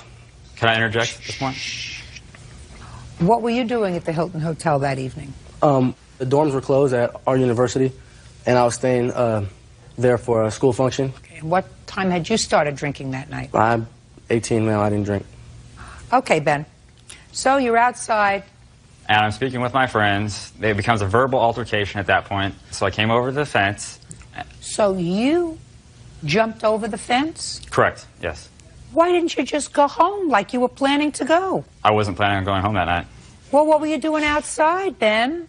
We were just out front of his house so that we didn't wake up his friends. I don't understand that, Ben. You were outside because you were making too much noise to be inside? That would be correct, yes. At that point, I explained to him what I was doing. What did you mean you explained to him? What does that mean, I explained to him? I told him, I repeated the motion of this.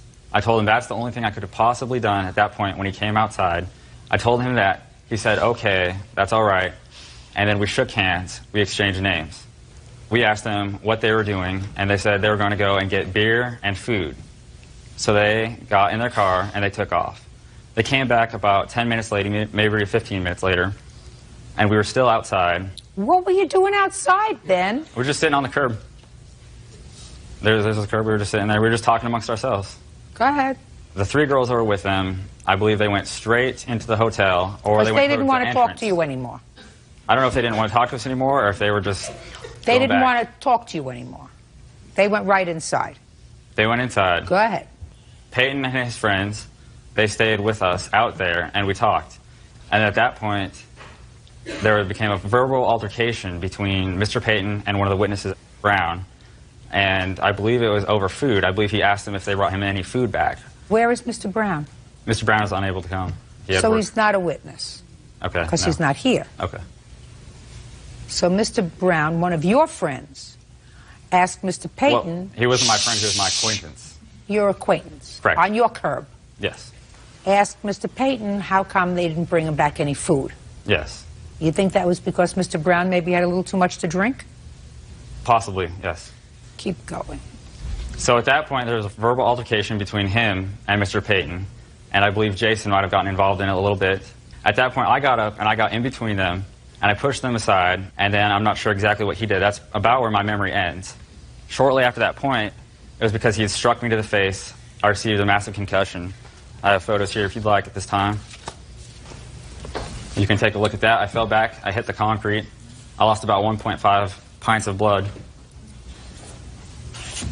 You can see my cheek there. It was possibly dislocated. Looked like you fell back really hard. Yes. At that point, I had a concussion. I do not remember anything from that point Good. on. Now, Brian. Yes. Let's hear it. Like you said, the young ladies did come out there. Why don't we start with the young lady? Oh, okay then. Because you weren't there. The young lady was there first. Is Can I that right? interject at this point? No. Okay. You came out at some point of the Hilton Hotel. Yes. Ben and his friends were yelling at us, and what were they yelling?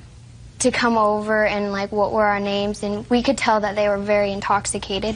And then the boys came out and were like, these guys won't leave us alone. They keep yelling at us, and they're very intoxicated. And so I believe that Brian asked them to leave us alone. Did you go out with Brian and his friends for some food? Mm-hmm. Yeah, that would be a yes. Yes. What happened when you came back? We got out of the car, and they started yelling and stuff like that, and then Ben started beating the car. And the car alarm... Whose car was it? Your Honor. Your car. He started beating with what? With his fists? Mm-hmm. And the car alarm was going off.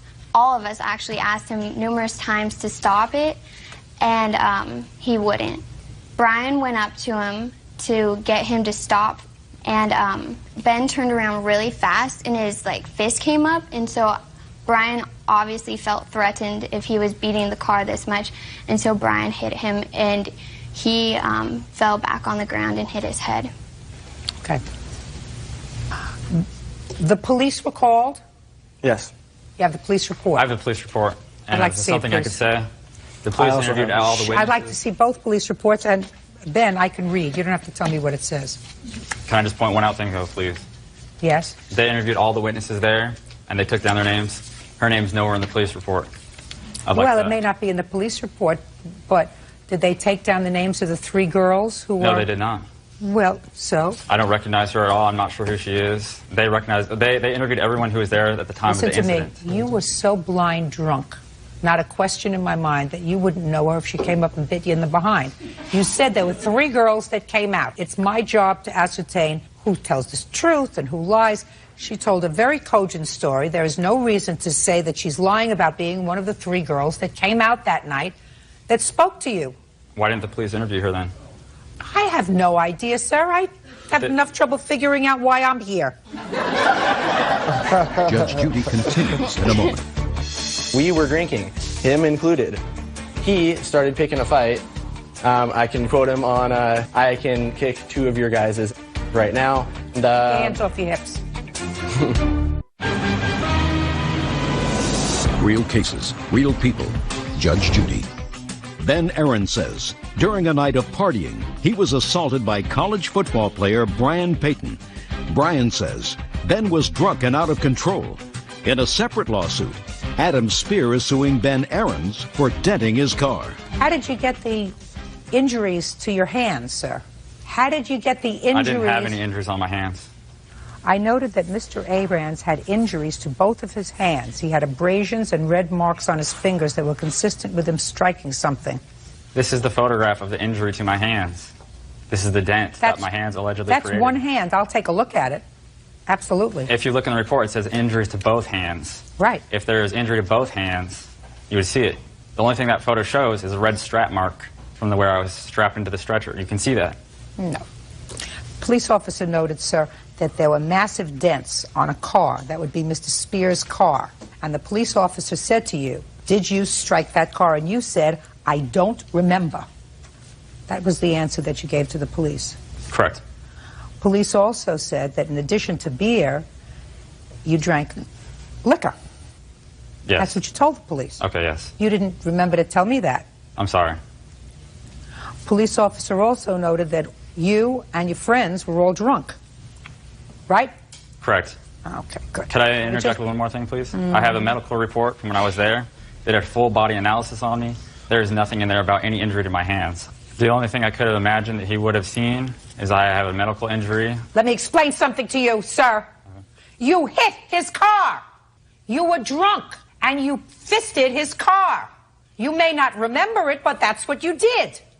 That's what happens when you drink too much. Ben? Allegedly, yes. That's what happens when you drink too much, sir. You act goofy and stupid. You try to pick up girls that don't want to have anything to do with you. You hang around where you shouldn't be hanging around outside. And you act goofy and stupid. And you get yourself into trouble when you drink too much. Isn't that right? Not entirely, no. Well, you were acting goofy and stupid too, according to the police report. All of his friends were drunk. Oh, does it specify my name in there? Were you at the party? Yes, I was. And you weren't drunk. They didn't take individual I statements. didn't ask you that question, sir. I said, I was drinking, but I was not drunk, Your Honor. I'm here for a reason. I'm not his friend. I met him that night. Good. I'm here because I can remember things. Everybody else there was too wasted. Why? She wasn't wasted. Huh? I'm talking at the party that we were there. This young lady isn't wasted, sir. And you know what? She also wasn't there at the moment of the assault. Step up. Step up. Go ahead. Kind of twisted that around a little bit. I'm not denying that he hit any car. I didn't. So let's start Okay, there. let's start there. He hit the car. I did not see him hit the car, no. Okay. So you weren't there the entire time? No, I was outside most of the time. I was inside for maybe 3 minutes the whole time. He was there when I actually got hit. And I was there and witnessed the assault. Let's hear it. Let's hear it? Okay. Take your hands off your hips. We were standing there having drinks. His friends and him among us had beer. They brought a case of beer. We were drinking, him included. He, Mr. Payton, was pretty hot-headed the whole time. The moment he came up, he started picking a fight with me and Brown, who's not here today. I can quote him on, you guys are pretty stupid. I don't want to hang out with you guys. I don't want to sit here and drink with you. I'm going back to my hotel.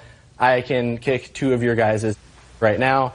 That set me, who's pretty hot-headed, if you can't tell, and Brown off. We kind of got up in his face, and he did the same. Some words were said. That's when Ben said he came up and tried to break up the thing. He went back to the hotel for a while with the girls. We still hung out with his 2 other friends. He came back out. And hands off your hips. All right. He came back out. Some more words were said. Ben, at the time, was sitting on the curb drinking a beer. He stood up. Ben wasn't even looking at him. We were all talking. He walked over to Ben and cheap-shotted Ben in the jaw. So after they left, instead of going back to the house, you stayed in the parking lot. You remember why? It's a place to sit. We were there already. I can just stay where I want, I believe. It's not against the law. I love it when it all comes together. Just let him talk. Right? That's what you do best. Mr. Payton. Yes. Here's your problem, sir. Your problem is the statement that you made to the police. And the sum and substance of that statement was that he was loud and obnoxious and drunk. Yes. And he kept hitting on Mr. Spears' car. Correct. And you told him to stop. And he walked away, and he came back, and he hit the car again. And then you hit him. That's basically, yes, what happened. I didn't intentionally walk to him to hit him. Like, I came back around the vehicle because I walked through the back of the vehicle towards the Hilton. Whatever. Let me tell you what you said to the police. Okay. Mr. Payton, you said to the police, I told him to knock it off. Mr. Payton said that he started to walk away twice, and each time Mr. Aarons began striking the vehicle again. Mr. Payton said that he told Mr. Aarons one last time to quit striking the vehicle, and when he failed to stop, he hit him. Yeah. I asked Mr. Payton how many times he hit Mr. Aarons, and he said twice. And that you struck him both times in the face. Yes. And you said you were shocked that he fell down because you didn't think you'd hit him that hard. Well, but he was drunk. Yeah. Now you can stand up. I'm going to hear this other case. You want to get that folder now because I don't have to hear it twice. I've just heard the facts of the case. This is Spear against Aarons. Case number 49. Very good. You have an estimate for the damage to your car? Yes, I do. May I see it, please? Would you like the court fees that it's been costing me? No, just the damage to the car. Yes, ma'am.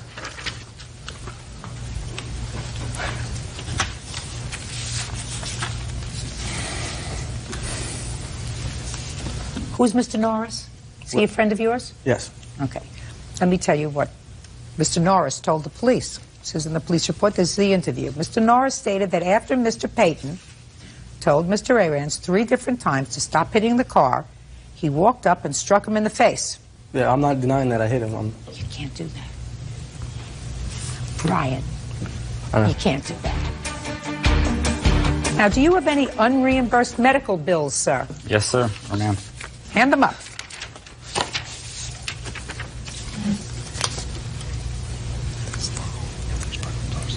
These are all unreimbursed medical bills, is that right? Correct. You had no insurance. My insurance was denied, yes, no insurance. You go to school full time? Yes, ma'am. You have a job? No, ma'am. You can't hit somebody because they're damaging property. He has over $5,000 in unreimbursed medical bills. You have to take care of that. I say this to you, sir, that I think you behaved badly that night, but for the fact that this young man had no right to hit you, believe me, you would leave here today without a judgment. But the law is clear. You cannot defend somebody else's property with physical violence. So I'm awarding you your judgment of $5,000. You are entitled to that. On your claim, I'm awarding you a judgment against Mr. Arans for $1,500 so that you can fix your car. Anything you want to say to me? I have right here a list of all the instances where people were hit by OSU football players in the past several months here. And I believe that this shows that there's a lot of animosity from athletes who are out of line and out of control. This happened at 3 a.m. past curfew. Listen to me, sir. I have no particular axe to grind. I don't even like athletes. What I don't like are young people who get so drunk that they can't remember what's happened. According to the police, according to the doctor, you reeked of alcohol, you had no memory of the assault because you were drunk. Because if you had had any kind of negative vibes with them during the course of the evening, and if you were sober, I can't believe you would be stupid enough to sit in the parking lot of the hotel where they were staying, not you. That's what you keep wanting to answer me, sir, and I'm telling you, that's what happens when you're drunk and stupid. Bad things happen. That doesn't mean he had the right to assault you. It just means that your actions, your purposeful actions in consuming too much alcohol was the proximate cause of all of these events that spiraled out of control that night. And if that's the way you can consume your alcohol, I suggest to you that you don't drink anymore. This case is over. Thank you very much. Sản phẩm mình đang cầm trên tay đây là dòng vitamin E đỏ và mỗi hộp như thế này thì gồm có 30 viên nang. Thì với cái công dụng, cái tác dụng của dòng vitamin E đỏ mang lại đó là sẽ hỗ trợ chống oxy hóa, trẻ hóa làn da và giúp làn da của chúng ta khi mà có những ai mà có cái làn da khô ráp thì sẽ trở nên căng mịn và cái làn da sẽ được mềm mại hơn và sẽ hỗ trợ giúp cùng những cái vùng da mà bị chảy xệ thì sẽ trở nên được săn chắc và nó sẽ tái tạo cái tế bào da mới, giúp da được trắng sáng và khỏe mạnh hơn, hỗ trợ xóa các cái vấn đề như là thâm, nám, tàn nhang, các cái vấn đề như mụn trứng cá, thâm mụn và trả lại cho chúng ta một làn da láng mịn và trắng sáng một cách tự nhiên. Và đối với dòng vitamin E đỏ này thì nó sẽ còn hỗ trợ các cái tình trạng tóc rụng, khô xơ, bạc sớm, giúp tóc được dày dặn và suôn mượt tự nhiên hơn.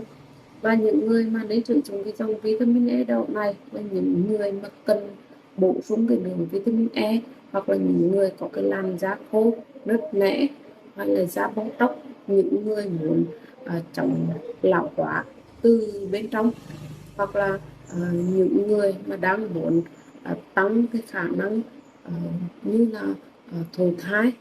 Và cái cách dùng cái dòng vitamin E đỏ này thì chúng ta sẽ uống 1 viên trên một lần và trên một ngày vào buổi sáng, hoặc là chúng ta dùng cùng với bữa ăn trưa. Chúng ta sẽ bóc lớp vỏ, lấy cái phần vitamin E đỏ ở bên trong. Chúng ta có thể cũng là làm một cái mặt nạ cho da mặt của chúng ta, đều rất là